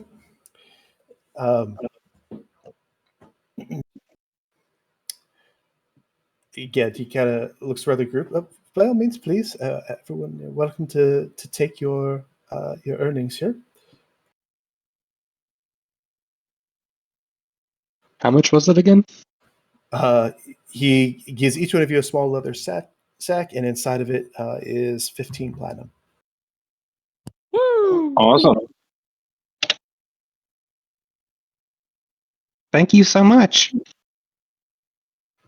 Of course, of course. Thank you, Phil. So it seems like you all had a bit of a success here, and things turned out well. Perhaps you'd be willing to spend the night here. Free lodgings for you. Go upstairs, plenty of rooms. You're welcome to explore the whole place if you like. The only room you'll probably find locked is mine. If you really want to go in there, you can take a look inside. But you're welcome to spend the night here, and perhaps tomorrow we can discuss other arrangements for future endeavors. What do you think?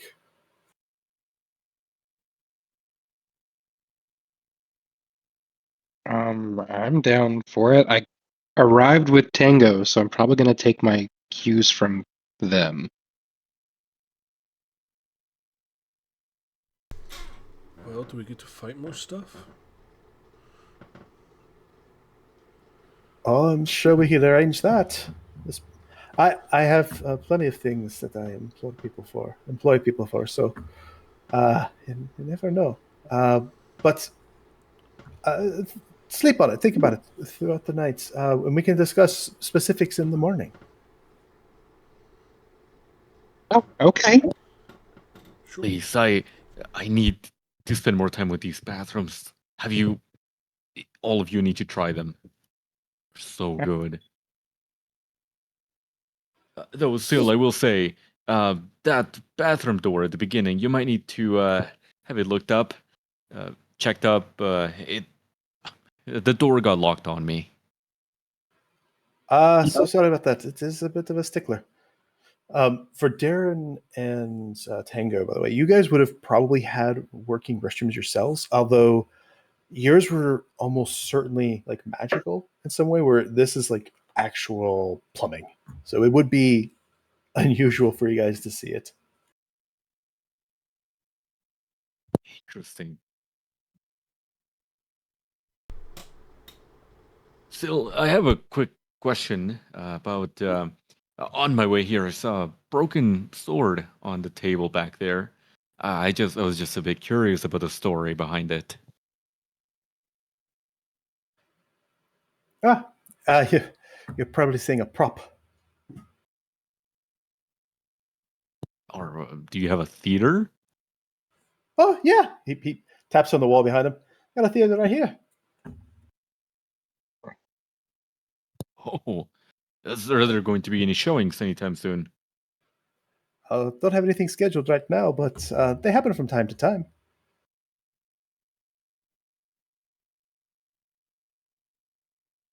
Well, thank you for letting us stay. Of course. We'll have someone prepare you food. We'll bring it up from the kitchen. As I mentioned, the second floor, plenty of bedrooms, plenty of places to sleep. Make yourselves at home. Feel free to explore around. You're welcome to see whatever you wish. My home is yours. With that, he kind of settles into his chair and he begins going through the books that you brought and that he can look at and kind of flipping through the pages and so forth. The butler, I'm assuming it's a butler. Was the butler's name Viridian? Correct, Viridian. Okay. I'm assuming we can find out where we're staying from him. Oh, yes, of course. Around the back of the performance hall, there are all stairs. Take them up, and there's rooms up there. You guys let me know if and when you wish to go up there. Simon's running to check out the bathrooms. Because I don't think he's ever seen indoor plumbing before. True. Similar to yours, you would have seen magical ways to remove waste at the spire, but not plumbing like this. If anyone's nearby, you'll just hear him shout, "This is amazing!"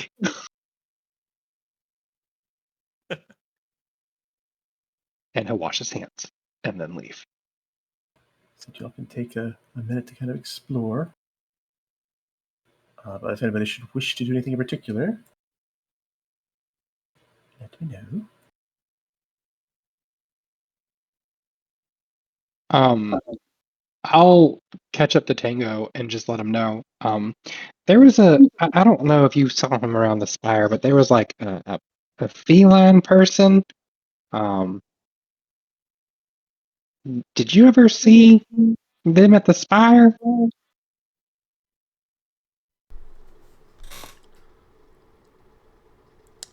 I don't know, DM, did I?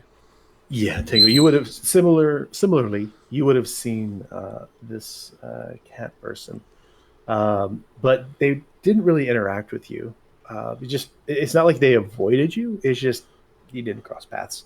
You would have seen them probably eating in around the dining halls and so forth. But similar to Simon, where you guys typically would back down to your dorms, he would go up. Okay.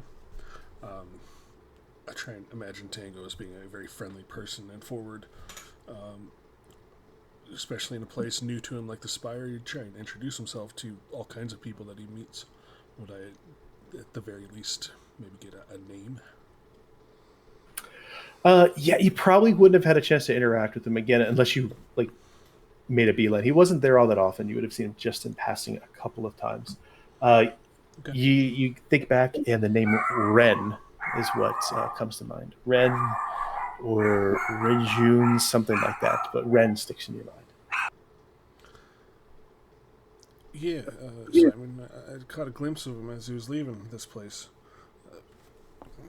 Ren rings a bell. I didn't really meet him, though. Don't know who he is. Oh, well, that's more than I knew. Awesome, thank you. Yeah. Sil said he was selling him something, right? I think so, yeah. Is it weird for members of the Spire to be going on expeditions to sell stuff? Not at I all. mean, Or at least not that you're aware of. Okay. I mean, we were asked to pick up honey and ice. I'm not, like, to be fair, I'm sure that lots of people come and go from the Spire, and it's got to be a hub of commerce in some level regards, right? Fair enough. I just assumed these ingredients we were asked to find and gather were intended to be used at the Spire. Oh yeah, no, they're gonna. They said that they were gonna make the potion of thought, I think is what it was called, or oh shoot, what are my notes? It was. It's for the liquid thought potion. Which yeah, I'm sure they also probably sell it to people who could afford it. If I remember correctly, those Right. potions go for a pretty penny. I do remember having the option to buy one. I didn't feel like using family money at the time, so I didn't. Right. Fair I have enough thoughts going through my head. Like I have my thoughts, I have other people's thoughts. I don't want to buy a liquid thought. Yeah, that's too much thoughts. I don't even like having my own thoughts sometimes. Hmm.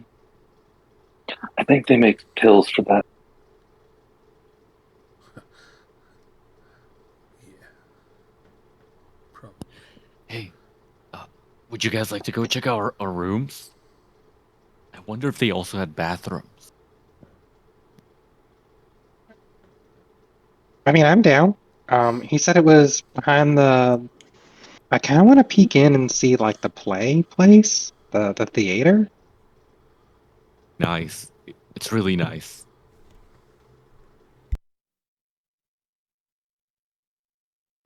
Where did Simon go? There's Look at that, Simon. You see it? You mean the place where I've been playing the piano? I was wondering if this is where we were going to find you or not. You can go ahead. No, I don't think you can dance while playing the piano. They could be wrong, but you can go ahead and make a performance check. Sure. Yeah, I don't think I can piano dance. I'm not performance.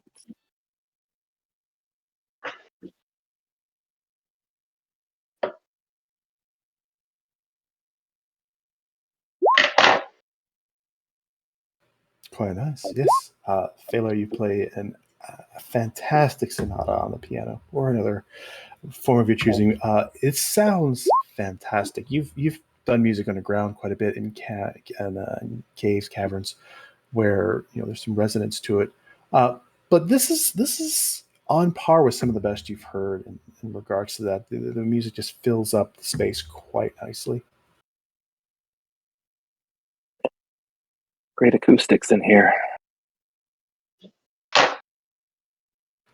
After you guys take some time and you listen to Phalar playing the piano, you eventually make your way back up to the second floor. Hopefully everyone can see again. Mm-hmm. Yep, I'm good. When you guys go up to the second floor and you guys start looking around, Mr. Parsnip, can you join me in whispers for just a moment? Yes.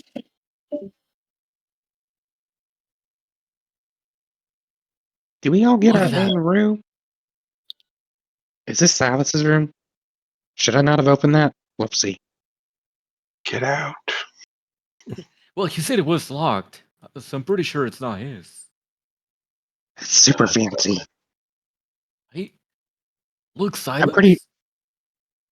I'm pretty sure that thread count is more than my entire family could afford. Oh no. Like we do good with our mushroom farm, but not that good. Wait, this isn't normal?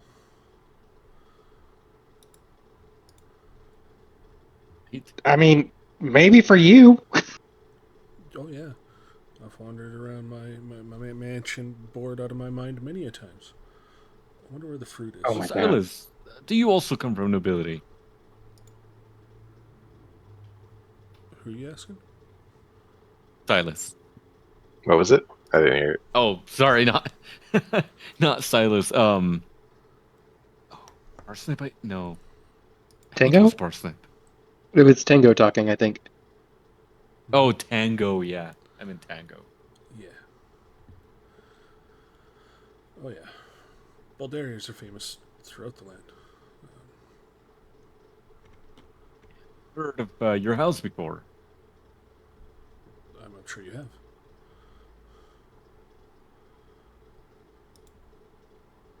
You deal with commerce and trade, is that right? We No. dabble in a little bit of everything. We started hundreds of years ago with shipping trade routes. Since then, our family has expanded immensely. We have family members inside of politics in most major cities.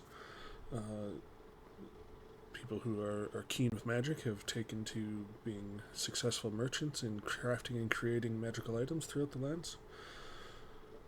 Baldarians are everywhere.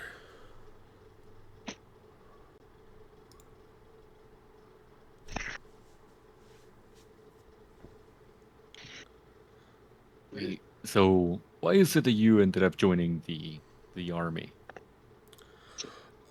My father was a great. Well, he was the leader of the army back in Theshiden. He wanted to follow in his footsteps. Did you want to follow in his footsteps? I did, yes. I wanted to make him proud. Did you? That remains to be seen. As I am, I think if he can see you today, he'd be proud. well, I have a long way to go, I think. I was expelled from the army, so I wasn't too happy about it. What for? I point up to the eye patch on my left eye. No longer fit for duty.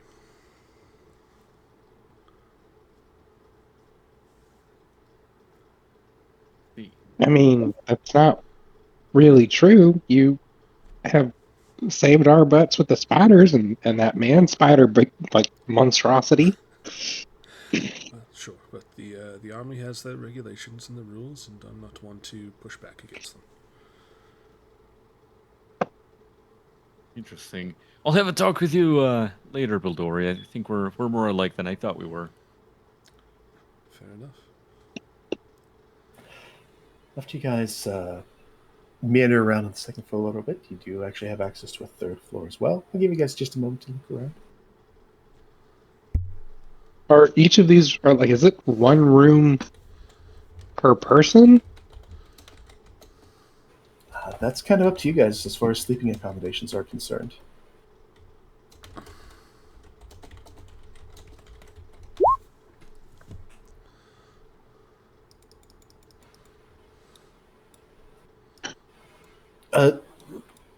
Tango, you search around for some fruit, and a few minutes later, Viridian comes up to you and says, yes, it looks like you're looking for fruit, an apple per se, and he holds an apple in his hand for you.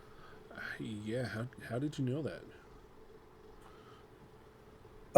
Well, sir, it is of the utmost importance that I am able to perceive what my guest wants at all times. Uh, I can't help but hear a few of your thoughts sometimes they come into my head. Oh, I'm very sorry to hear that. Wow, I don't know what I've been thinking about in the last 10 minutes. That's embarrassing. It's quite all right, sir. I'm very used to it. I'm very used to it. I've become quite adept at listening to the words that I need to hear. Well, thank you for the apple. Of course, anytime. Darren, if you have it, can you give me an Arcana check? Let me double check. Even if you don't, you can go ahead and roll it. It's a DC 15. Wait a minute. I can't find my character sheet anywhere now.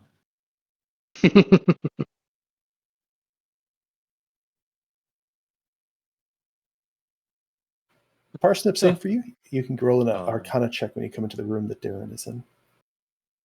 I do believe I don't exist anymore. Okay, that's interesting. um. Wait a minute. Oh, wait, hold on. Wait, what?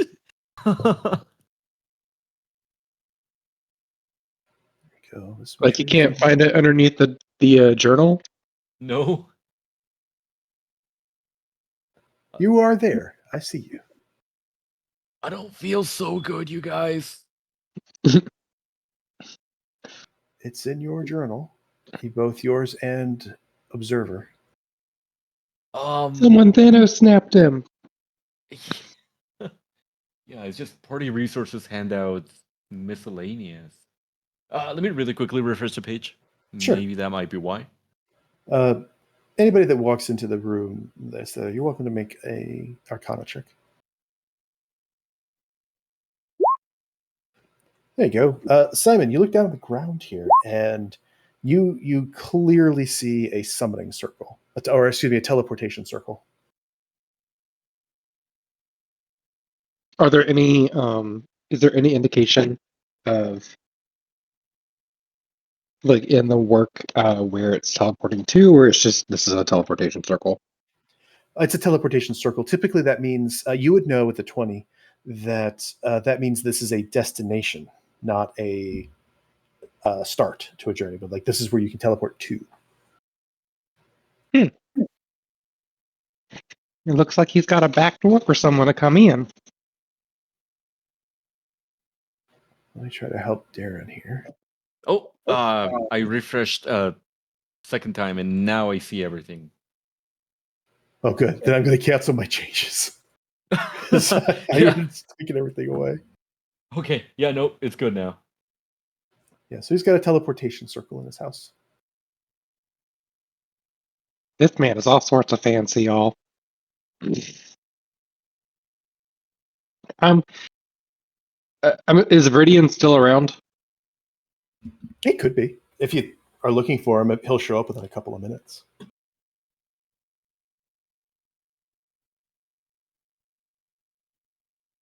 I just want to ask if there's a specific. Oh, I didn't mean to click on that. If there's a specific room that we can use, or rooms that we can use or shouldn't use.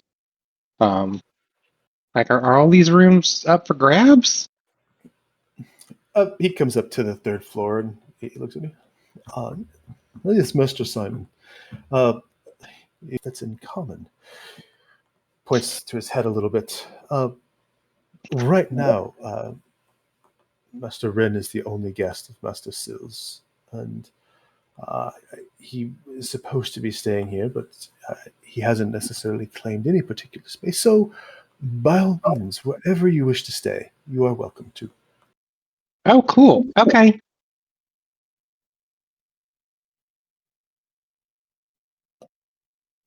And he's just gonna.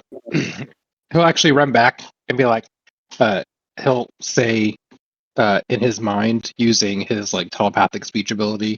Yeah, I think you and I have more in common. If you need anything, you know how to reach out. You have my permission, and if you need anything, just let me know. Thank you, good sir. And then he's gonna go just kind of run around and just see everything. What kind of bones are these? That's what they look like, anyway. Go ahead and make a nature check. Ah, yes, my so proficient skill as a bard. Nature. Oh no. It's okay. Oh no. It's okay. The DC was just 5. You first you're like there's like dead things and bones, and you kind of move around a bit. You recognize they're props. Ah, gotcha. Darren will tell Tango, he'll say, yes, Eldoria, it is by the law of dibs that I will claim the purple bedroom, if that is all right with you.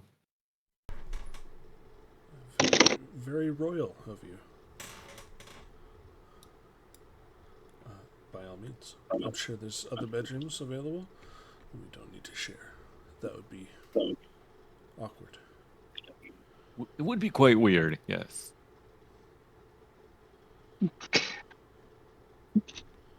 Meanwhile, Nip and I sharing a room.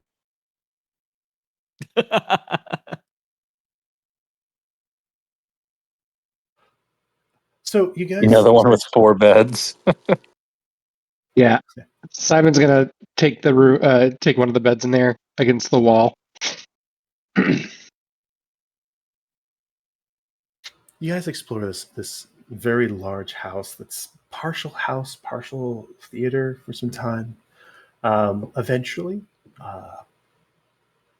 Syl will kind of call out to you guys, "Oh, dinner is served." Uh, Someone will kind of put it out probably before you get a chance to go down. They'll probably have left, and it's like a roast quail with potatoes, some greens on the side. It's a very good meal, and so just kind of eats quietly, but he'll eat in the room with you. He'll engage you guys in conversation. If you have any particular questions for him, you'll be able to ask him. But again, he'll kind of extend that invitation to spend the night here in his home with him. I hope you don't mind me asking, but who's the teleportation circle for? Ah, well, not at all. That's made available to people that, to some of the people that work for me. That's awesome. But it's only a one way. Like it's to you, right? Like you don't have a way to teleport out. Well, okay, let me back up. You know how a teleportation circle works with your role. It's a you can when you cast the spell teleportation circle, the only Oh, destination is a permanent teleportation circle. gotcha. Okay. Or you can use a teleportation circle to just save the money on the cost of 10 gold worth of chalk, not to have to draw it yourself, and can teleport out of it. But it's a standard teleportation circle. Okay, then I retract my question. That's really efficient. It saves you on chalk. That's true. That's true. It definitely does. Oh, where is Syl? You guys are all. I'll pull you all together. Give me 1 second. You guys would be dining in this little room here. Oh, okay. Syl, I have a interesting question. You seem to know a lot. Do you know of this order called the Crimson Order, by any chance? I can't say that I do. No. Thought I'd check. Just wondering. Of course. Seal, there was one other thing that I forgot to ask you about. Do you know anything by the name of Zorvental? He cocks an eye when he looks at you. When you say that, he's looking at you. Yeah, I've heard that term before. We just the remind me, DM. It was the Z team, right? That had that note with that word written on it, right? Correct. Okay. Yeah, some of the people we encountered that are still definitely alive, had a note on their person with that word. Ah, okay, yeah. He pulls out one of the books that you guys brought with you. They talk about that here. He flips through some of the pages in the Dragon's Lament. That they mention it a bit. So perhaps they were trying to read through this and didn't understand what the term meant. That's a good point.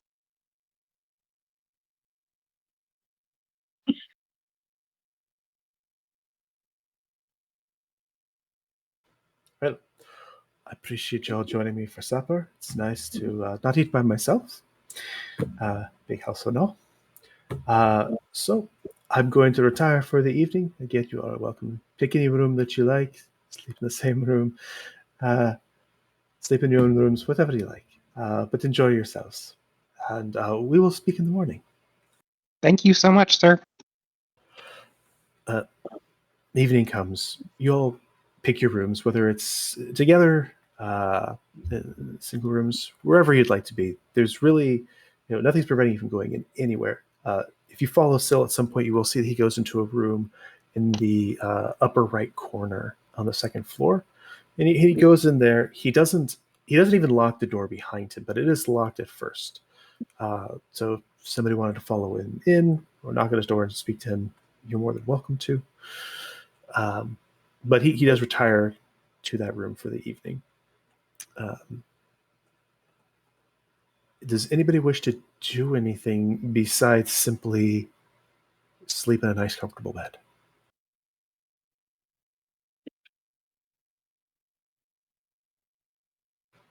Okay. Some things we talked about on the side happened that evening. The next morning comes. Breakfast is served here in the same room. And this was the music that was supposed to be using at Syl's house. There you go. In the morning, you all come down, and various breakfasts are laid out for you along the bar there. It's actually served kind of like a little buffet. You see fluffy little pancakes, pieces of linked sausage. There's a nice pile of what appear to be some fairly exotic mushrooms. Just all sorts of food is spread out for you. It seems like they're kind of going to no end to try to meet your needs as far as food is concerned. Pile up the mushrooms. As you guys all come down and eventually sit down at a chair, you're still sitting there kind of in the middle of the room, and you see sitting on the table is another book. It's a slightly larger book than the others that you had given him the other day. And it's pristine, leather-bound book. And he all sit down. He says, luckily for us, Mr. Parsnip had found this book and wanted to keep it to the side to make sure it stayed safe, because he was able to tell that there's something special about this book. And he begins kind of flipping it open. And as I kind of described before, the inside the bind is what appears to be like this night sky in the book itself. So this is a fascinating book here. This is the story of a night, and not only that, this is a special book because it's not just a first edition. I believe this is the first of this book. And he flips over to the back, the very last page, and kind of has the cover open. And he shows you the last page of the book, and it's got a stamp on it. And it reads out, Tomes of the Hereafter. You may have seen this stamp before. This is a company that puts out books. They publish quite a few. This book is in circulation. You can go find it in probably any library, but there's something special about this one. This book is one of the 7 tomes of the Hereafter, the originals. It took a lot of digging to find this out. You wouldn't be able to read that with just an identify spell. These are... And he's like pausing, and he's you can tell he's kind of thinking as he's speaking. He's almost nervous as he speaks. These books hold a great power. You need 7 of them. And should you be able to collect the 7, you can take the time and read them. These books will teach you, perhaps not all of it, but it'll teach you at least some of the language of magic. He kind of looks around at you all, judging your reaction to that. It seems unlikely that you're aware of what the language of magic truly is.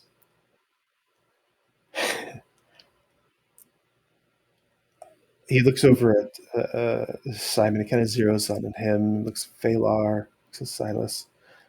I know some of you can use magic. You are probably familiar with the wizard's favorite spell, Wish. Yes. I mean, yeah, it's a good spell. Well, in simple terms, the language of magic is like being able to just speak a wish anytime you want. You just say the words in the language, and it happens.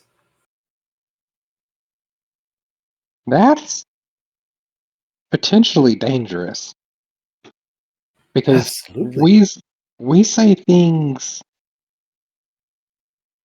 more than just vocalizing them, right? Like there's an intent, and I don't know that anyone should have that kind of ability. Ah, now do you see what I'm talking about when I say that these are dangerous and they hold a great power? So, I've known about these. I've heard about them. That I've got them, but they've come up in studies in the past. And this book shouldn't be here. These books, they're supposed to be scattered across the plains, specifically for safety. The places were always secrets. Well, So like the intersection of the plane of water, the elemental plane of water, and the elemental plane of earth, creating the elemental quasi-plane of mud. Do you think that the library was summoned here intentionally because of that book? I don't know, but that's a good theory. That certainly sounded like a good place to hide this. So, Well, yeah, hide it in plain sight like a needle in the haystack. Like put a book with a bunch of books. of course, and who's going to go to the ends of the plains, to one of the worst plains possible to read a book? It'd be difficult to come across. I guess my concern is it's not in the elemental plane anymore. So if this one made it here, are you saying that the other ones probably came too? That's exactly my question. So here's where we come to a potential employment. I would like to hire you all. I'd like to hire you all full-time. Now, when I say full-time, I'm not saying that you'd only be working for me, that you'd have to do everything I say, anything like that. There's no requirements, anything like that. But I would like to be able to count on you, trust you, so that I could ask you to do things and you potentially do them, and I'd happily give you rewards for them, give you pay, whatever works for you in that regards. And the first thing I'd want you to do is find out more information about the book.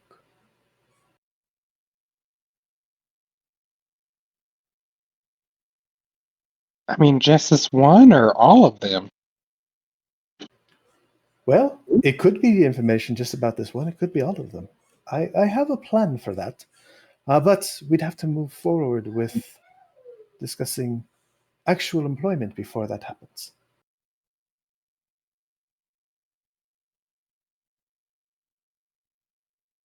I look over at Tango and Silas and the rest of them, and I'm interested, but I don't speak for all of us.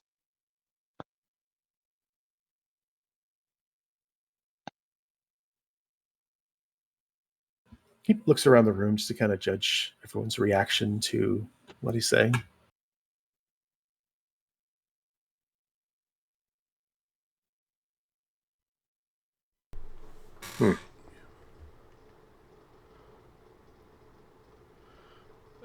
Sounds good to me. I'm in. Yeah. I can tell you this: I will provide you with plenty of pay for this. It's obviously that's something I'm able to do. I'll help take care of expenses and the like. But before you make a decision, I'll give you a little more on it. I'd like to become your impak. You would become my exox. Now, what that means is we would have a bit of a magical contract. You'll know exactly what it's for, and it's very simple. You do me no harm. You don't attack me. You don't try to hurt me. You don't take what information I give you and use it against me. That's it. And then in response, I provide you plenty of benefits. You asked me about the teleportation circuit, for instance. That comes into play. It will provide you with substantial benefits. And it gives me peace of mind knowing that I can continue to trust you in my home, and I don't have to keep my guards up. I don't have to ask my helpers to be paying attention in case you're going to try to sneak into my room and slit my throat at night. I don't know how we would be able to do that anyways with Viridian around. Well, obviously, he doesn't Not keep that we around would, all the time. But Not that we would. I appreciate that. It's nice to know that you're not out to slit my throat. Darren, now that you're back, just a quick recaps. Syl basically is offering you guys kind of like a full-time employment. Take jobs that he offers. Don't have to do it or not, but he's trying to put you guys underneath a little bit of a contract. And how is the party feeling? Have they said anything yet? Mostly Simon. Positive or negative? I'm for it, but again, that's just me. Okay. Still, would any of these jobs that you would send us in, would they be able to give us more? Would they be able to give us more standing, I guess, with people in power, or at least people that, yeah, I guess people in power would be a good question. Yeah, it certainly couldn't hurt. I've got plenty of friends in high places, and I'm sure you'll have the chance to rub elbows with many.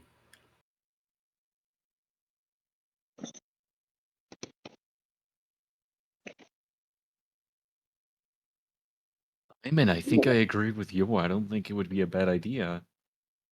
Wait. Still, would you give us just a moment while we discuss it? I think we should probably discuss it a little bit more.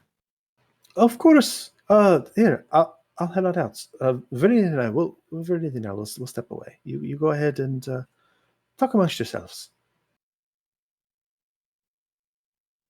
Whenever he leaves, Darren will put we'll just give Tango a couple of we'll just pat his back a little bit. You'll say, "Are you okay, Baldoria? What's wrong?"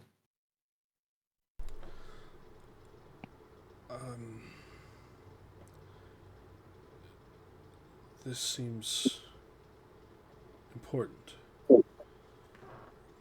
Like these books are powerful. It leaves me concerned. I'm not one for magic. I don't trust a lot of magic. And I don't feel like those books should fall into the hands of somebody who would abuse them.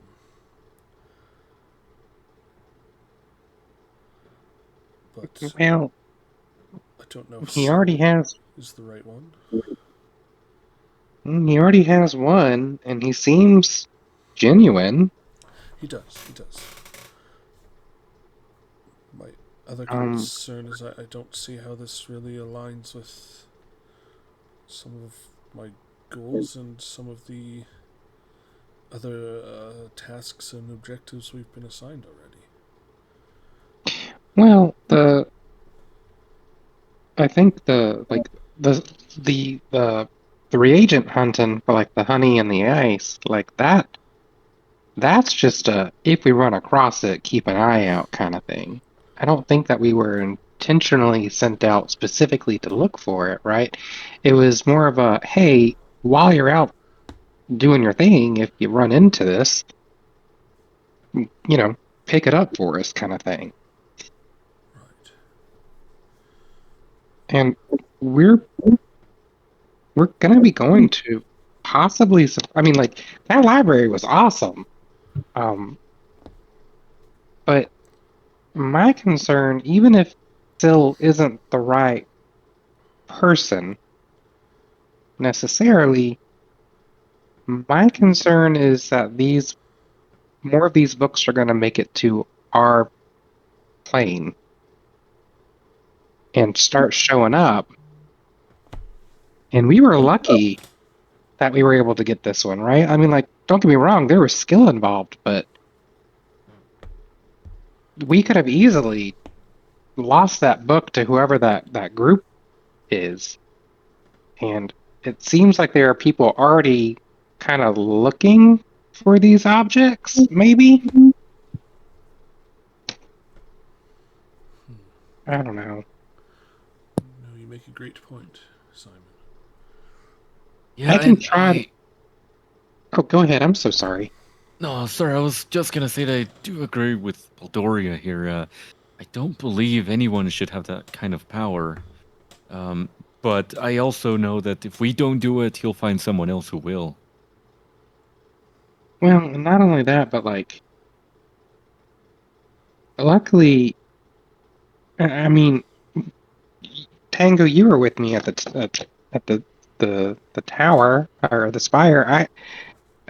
We have ways to kind of peek in and verify truth, right? Um, if we ever start seriously doubting him, as long as there's an exit clause in I can't remember the term he used. I think it was XPath. Oh goodness. Um, I'm sure we can figure this out. And we're not strictly beholden to him. Just he's going to be relying on us, so we're still free to take other jobs too.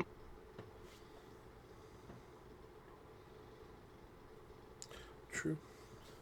I think it would be a good idea to take up the job, if because that way, if he is getting close to getting all of them, and we notice that he is not the right person, we could always just, I don't know.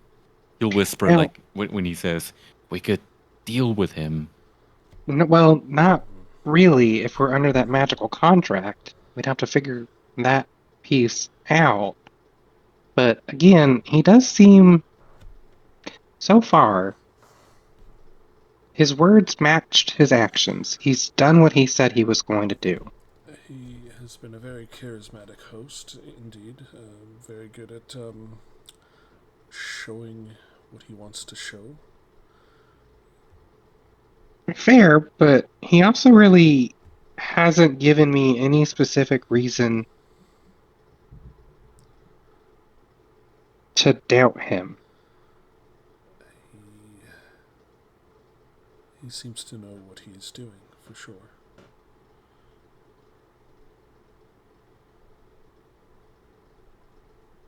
We take the job. Baylor, what do you think?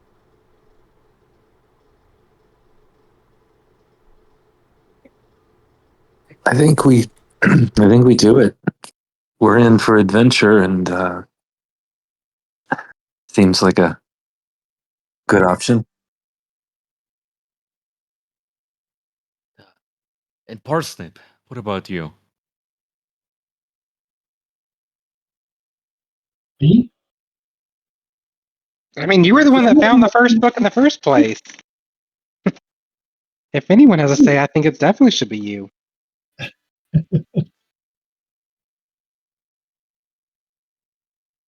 Um, I'd say it's better to be involved than not to be involved. Sounds like you have a cat on your mic again.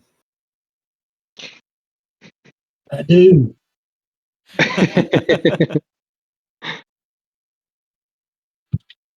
said it's better to be involved than to not be involved. That's my train of thought as well. Last but not least, Silas, what do you think? This has to be a unanimous decision. Yeah, I think I'm up for anything. It seems to be the way certain people want me to go. So that's what I'll do.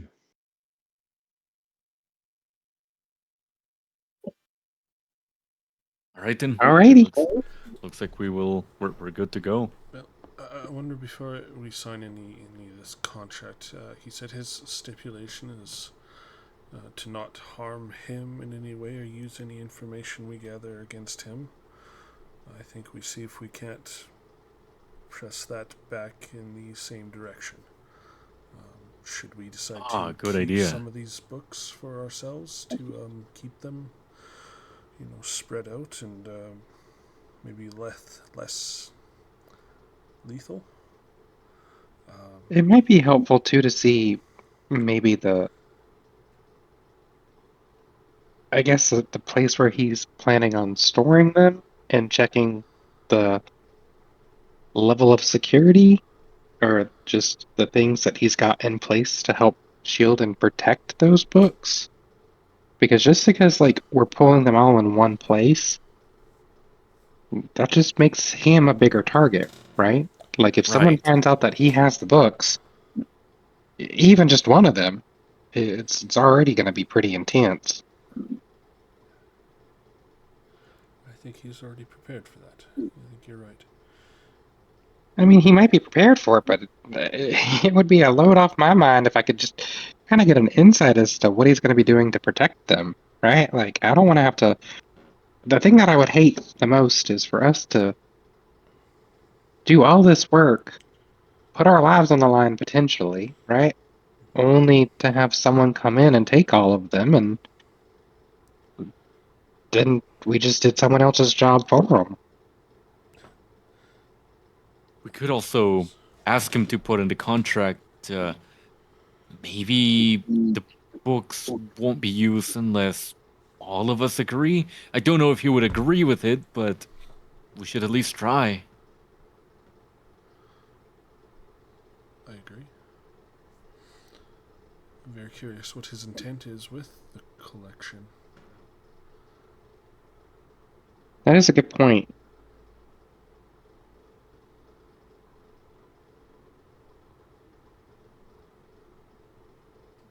I suppose we can We just ask. have to be careful. Yeah, we don't want to come off Our- as rude. I don't think Still- it's rude. It's being safe. Yeah, we're dealing with the power to rewrite reality. We have to be I safe. mean, to be fair, like yes, but anyone who has access to the wish spell technically kind of already has that. Granted, there's a lot of preparation involved in that and studying and all that good stuff. What is But that I'm just spell? saying, you literally make a wish and it comes true, but it's kind of like you have to be very specific with what you're wishing for, because you might get exactly what you ask for, but not in the way that you intend it. Yeah, You know, that's that one of is my true. favorite spells. You know that's true, but it's better than it used to be. You've heard somehow you just know in like the last century or so, people don't get as hosed as they used to. Is that your subtle way of saying they've changed the spell? No, that's my subtle way of saying an adventurer specifically helped fix that. Oh, that's awesome. He shouldn't have messed with me. That's all I gotta say. I mean, it's a very unique spell that, like, if I wanted to become a dragon, I could wish, hey, I want to be a dragon. But you didn't specify what kind of dragon, so you might be a dragonfly, right? Who knows? I'm not that nowhere near as strong or talented to cast that yet. But I believe in you, Simon. Somebody could wish that your wolf pet was turned into a bear pet and got turned into a bear pelt. Oh, that's depressing. Should we call him back?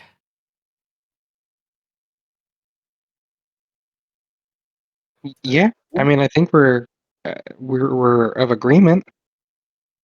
You guys holler off, and it echoes throughout the halls. And a couple minutes later, obviously giving you guys some distance,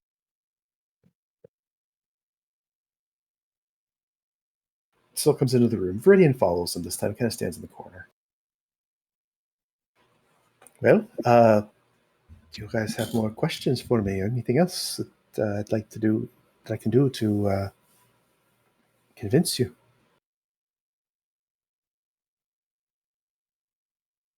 Yes, we were thinking about changing some of the terms of the contract. Because we just want to be safe. We don't really mean any offense. We just would like there to be no harm that could be done against us. Oh, my apologies if I didn't mention it. Of course, I cannot harm you any more than you can harm me. Talking about the possibility of also adding that maybe the books wouldn't be able to be used unless all of us are in agreement that they should be used for something. The magic is just really powerful. I've got no problem making an agreement with you like that, but unfortunately, for what I want to do to make you my exarch, that's not really something that can be a part of it. It's a particular ritual, and it's got so many things it can and can't do. I can't fine tune it quite like that. I mean, if you're okay with, like, even though we can't fine tune it and put it into a magical contract, I think that we can get a written contract that we would all agree carefully, right? We don't want someone finding out specifically what books we're talking about, right? If that contract were to come to light, but like we could say that the items we procure of a certain level of danger are not used lightly without the agreement of all parties. I've got no problem writing something like that. I'll even go so far as to make some kind of a guess with a spellcaster to kind of help us out. But I don't think we're ready for that yet. If That's I fair. explain to you the first step in our journey, you'll probably understand a little more. It's not that I'm not trying to withhold any information from you. Okay, I'll explain. The first thing I'm going to ask you to do is I want you to go and talk to the answer dragon. Simon's down. He heard dragon.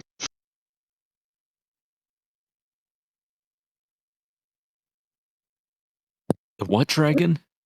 The answer dragon. The answer dragon. It's a dragon that can answer pretty much any question. Oh, DM, I am proficient with religion. Could I kind of? Yeah, go ahead. Roll a religion check. Okay. I just want to see if this is the avatar. Where do I You can have advantage for player knowledge. Oh, my hero. Yeah. Yeah, when he says that, you've got plenty of teachings. You know that the answer dragon is the avatar of antiquity, the god of knowledge.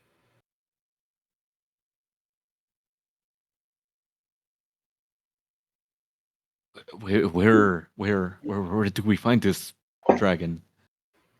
No, I can't give away all of my secrets until we make, make a little bond. But I want you to go to the Answer Dragon, find out a little more information. After that, then we can maybe decide if we need contracts or not. I mean, that makes sense to me. I totally agree.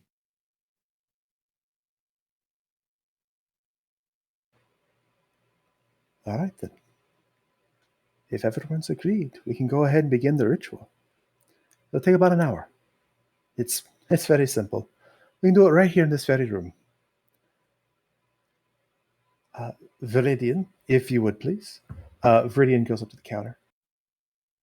And he pulls out a couple of small bowls. And essentially, he performs a small tea ritual for you all. Lays out 7 small bowls and fills them all slowly with tea. Well, we slowly sip on our tea, and we will sit here for the time, and we will meditate. And at the end, the process will essentially be, as an adventurer, you might say, we will be attuned to each other. Tango, you're going to hear just a little chuckle coming from behind the counter as Viridian just kind of shakes his head. He looks at you. And he looks at you with the this kind of a shrug.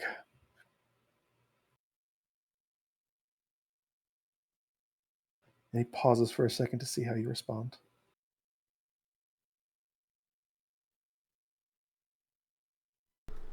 For now, I'm just going to sit very close to Syl, follow this meditation as I contemplate this action over. Okay. Viridian has laid out the bowls. And he and Syl kind of lock eyes for a second. And Syl says, you know what? Let's make sure all cards are on the table. I say we drink our tea in the little performance hall. Please, come with me. He will pick up 2 chairs. Viridian will pick up 2 chairs. We can chat if you'd like. And they'll move you all into the performance hall, along with your teas and so forth.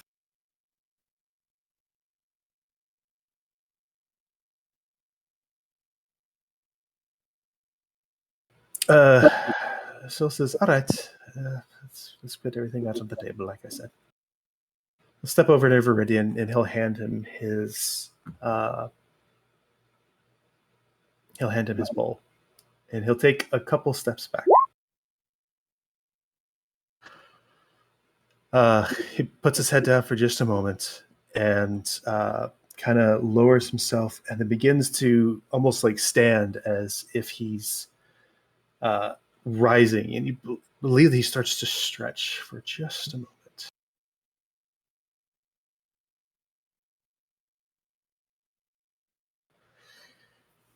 In his place, you see a dragon of absolute gorgeous, glistening emerald scale.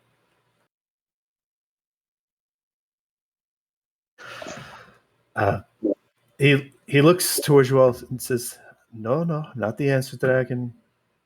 I'm just one of many. This is who I am. I figure if you're going to be worried about something like that, I should just tell you now. You'll find out eventually.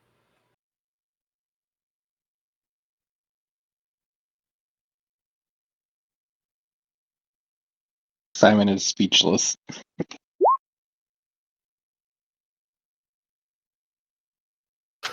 Viridian looks at you. No, not a dragon myself. I just work for one. This points to Syl in his adult dragon form.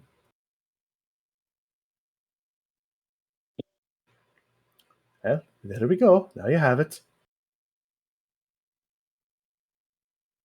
Well, I guess you're more than capable of protecting the book. given that you're huge.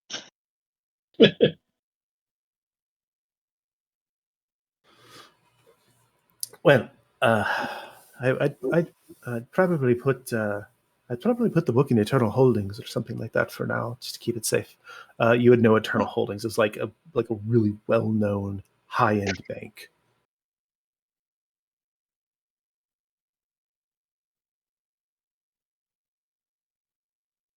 So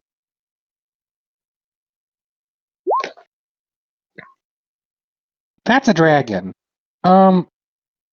Okay, and Simon just sits down on the floor.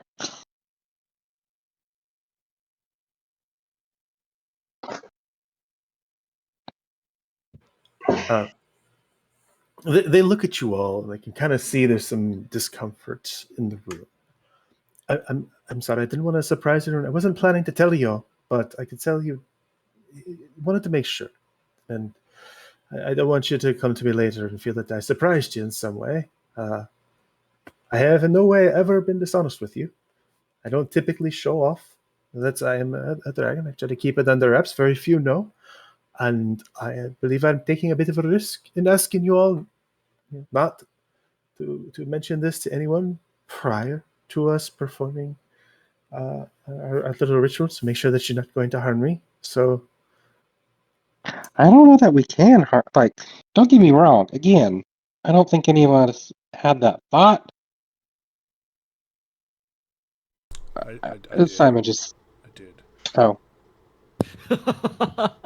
Well, at least you're being honest. yeah, some of you definitely thought it.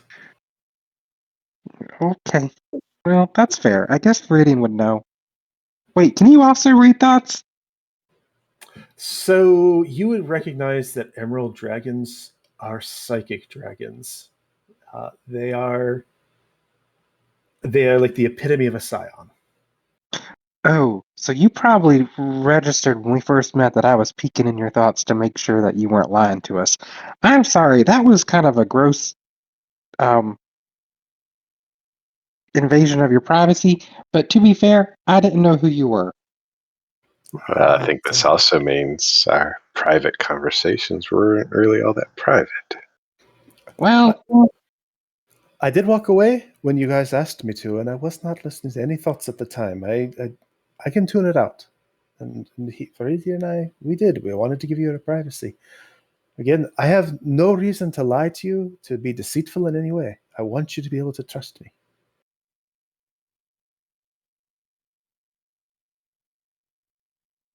I mean, this is a pretty big risk.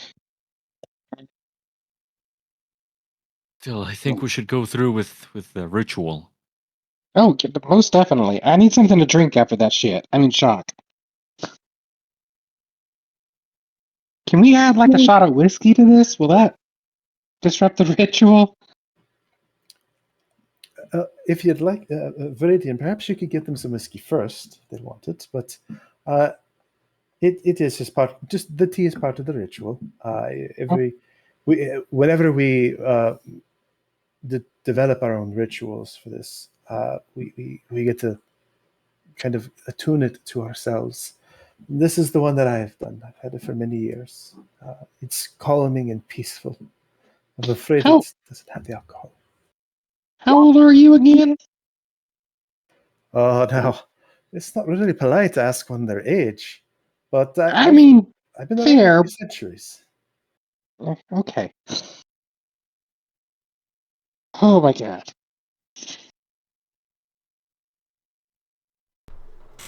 That means you were around during the war. Oh, yes, I was around in the war.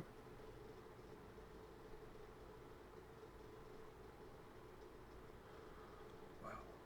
I have hundreds of questions, but the one at the forefront of my mind right now, before I agree to this and sip this tea for this ritual, is: could you take me flying sometime? Oh, I don't think so. Oh, I'm absolutely certain that could be arranged. Either I could fly you, or we could find a way for that to happen for you. I'm sure. Cool. And I'll sip the tea. All right, and so if there's no more questions, those willing, let us begin. As you guys start sipping your tea, he kind of sits down on the ground. He says, "Just try to meditate as best you can," and he drinks tea with you all as well. Anybody have any questions, or is anybody not going to partake of this little ritual? No questions. None for me anyway. I got nothing. Mm-mm. I'm good. It's a very simple process. It's calming. You just sip your tea. You all sit quietly. After about an hour, you feel something. If you've ever played with a magic item, had an opportunity to attune to it, it's something similar to that. And you feel the slight attunement to Syl. He opens his eyes and looks at you. Excellent. As I said, you all are my exarchs. I'll be your impact. As I mentioned, you'll have several benefits. So let me start with this. He reaches into his little bag and he pulls out a handful of coins. And then in his other hand, he pulls out medallions. These will replace the ones that you're currently wearing. You can take those, just throw them away. They were just to make sure that the other parties, if they were to hurt you, they knew to knock you out instead of try to fight you. But there are plenty of us dragons that have groups like this. We are all part of an organization. You found the name. You found the name. The name of it is Zorvental, and so other Zorvental exarchs are out there. And well, we did have a little friendly wager. Who could go and get the artifact first? Who could bring it home first, actually? And you guys won. Fantastic. So that was a friendly bet between me and several other of the dragons that were out there. But of course, you were all safe. No one was supposed to kill anyone else. If anybody had, we'd have known, and we'd have been able to go out and help you. But here's the real thing. And he offers you all a medallion. And then these coins, you'll want to use them. They're tokens. They are Zorvental tokens, and you can use them in fantastic ways. And I have a handout for you. We get a sheet.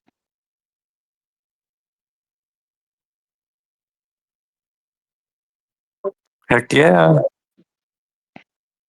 All right, hopefully everybody got it. You'll get little tokens. They're a little copper coin with an emerald embedded in it. You're even, as long as you are holding a Zorvental token, you have options with them. I'm not going to read every one of them. You guys can read them at your leisure. But you can use these for various things, including basically doing a teleportation here to Syl's house. Syl's house is your sanctuary, essentially. So if you go down to the bottom and you do a layer's return, that would be using these tokens, or a rebirth as well.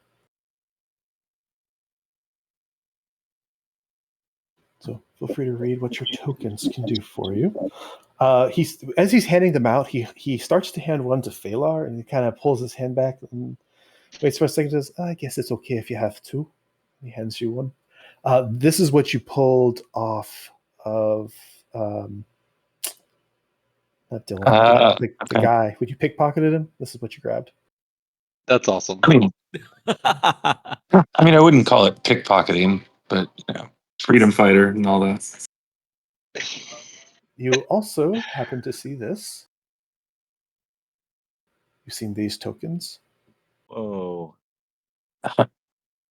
Should have saw that when I saw it the first time, but I guess I would have known the name. That's pretty cool. I don't have a handout for the last one. That's okay. As you're talking, I'll do this. Just going to show you. I had already revealed one. This is the token you saw around the necks of one group.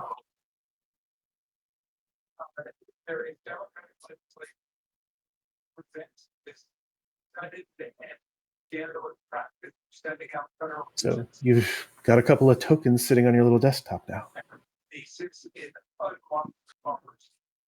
That is awesome. I love it. And one more thing, I should, Cool. you guys, if this had been something that was, much more visual, when he was having his conversation with you about the about the language of magic, this would have been what's splashed on your screen.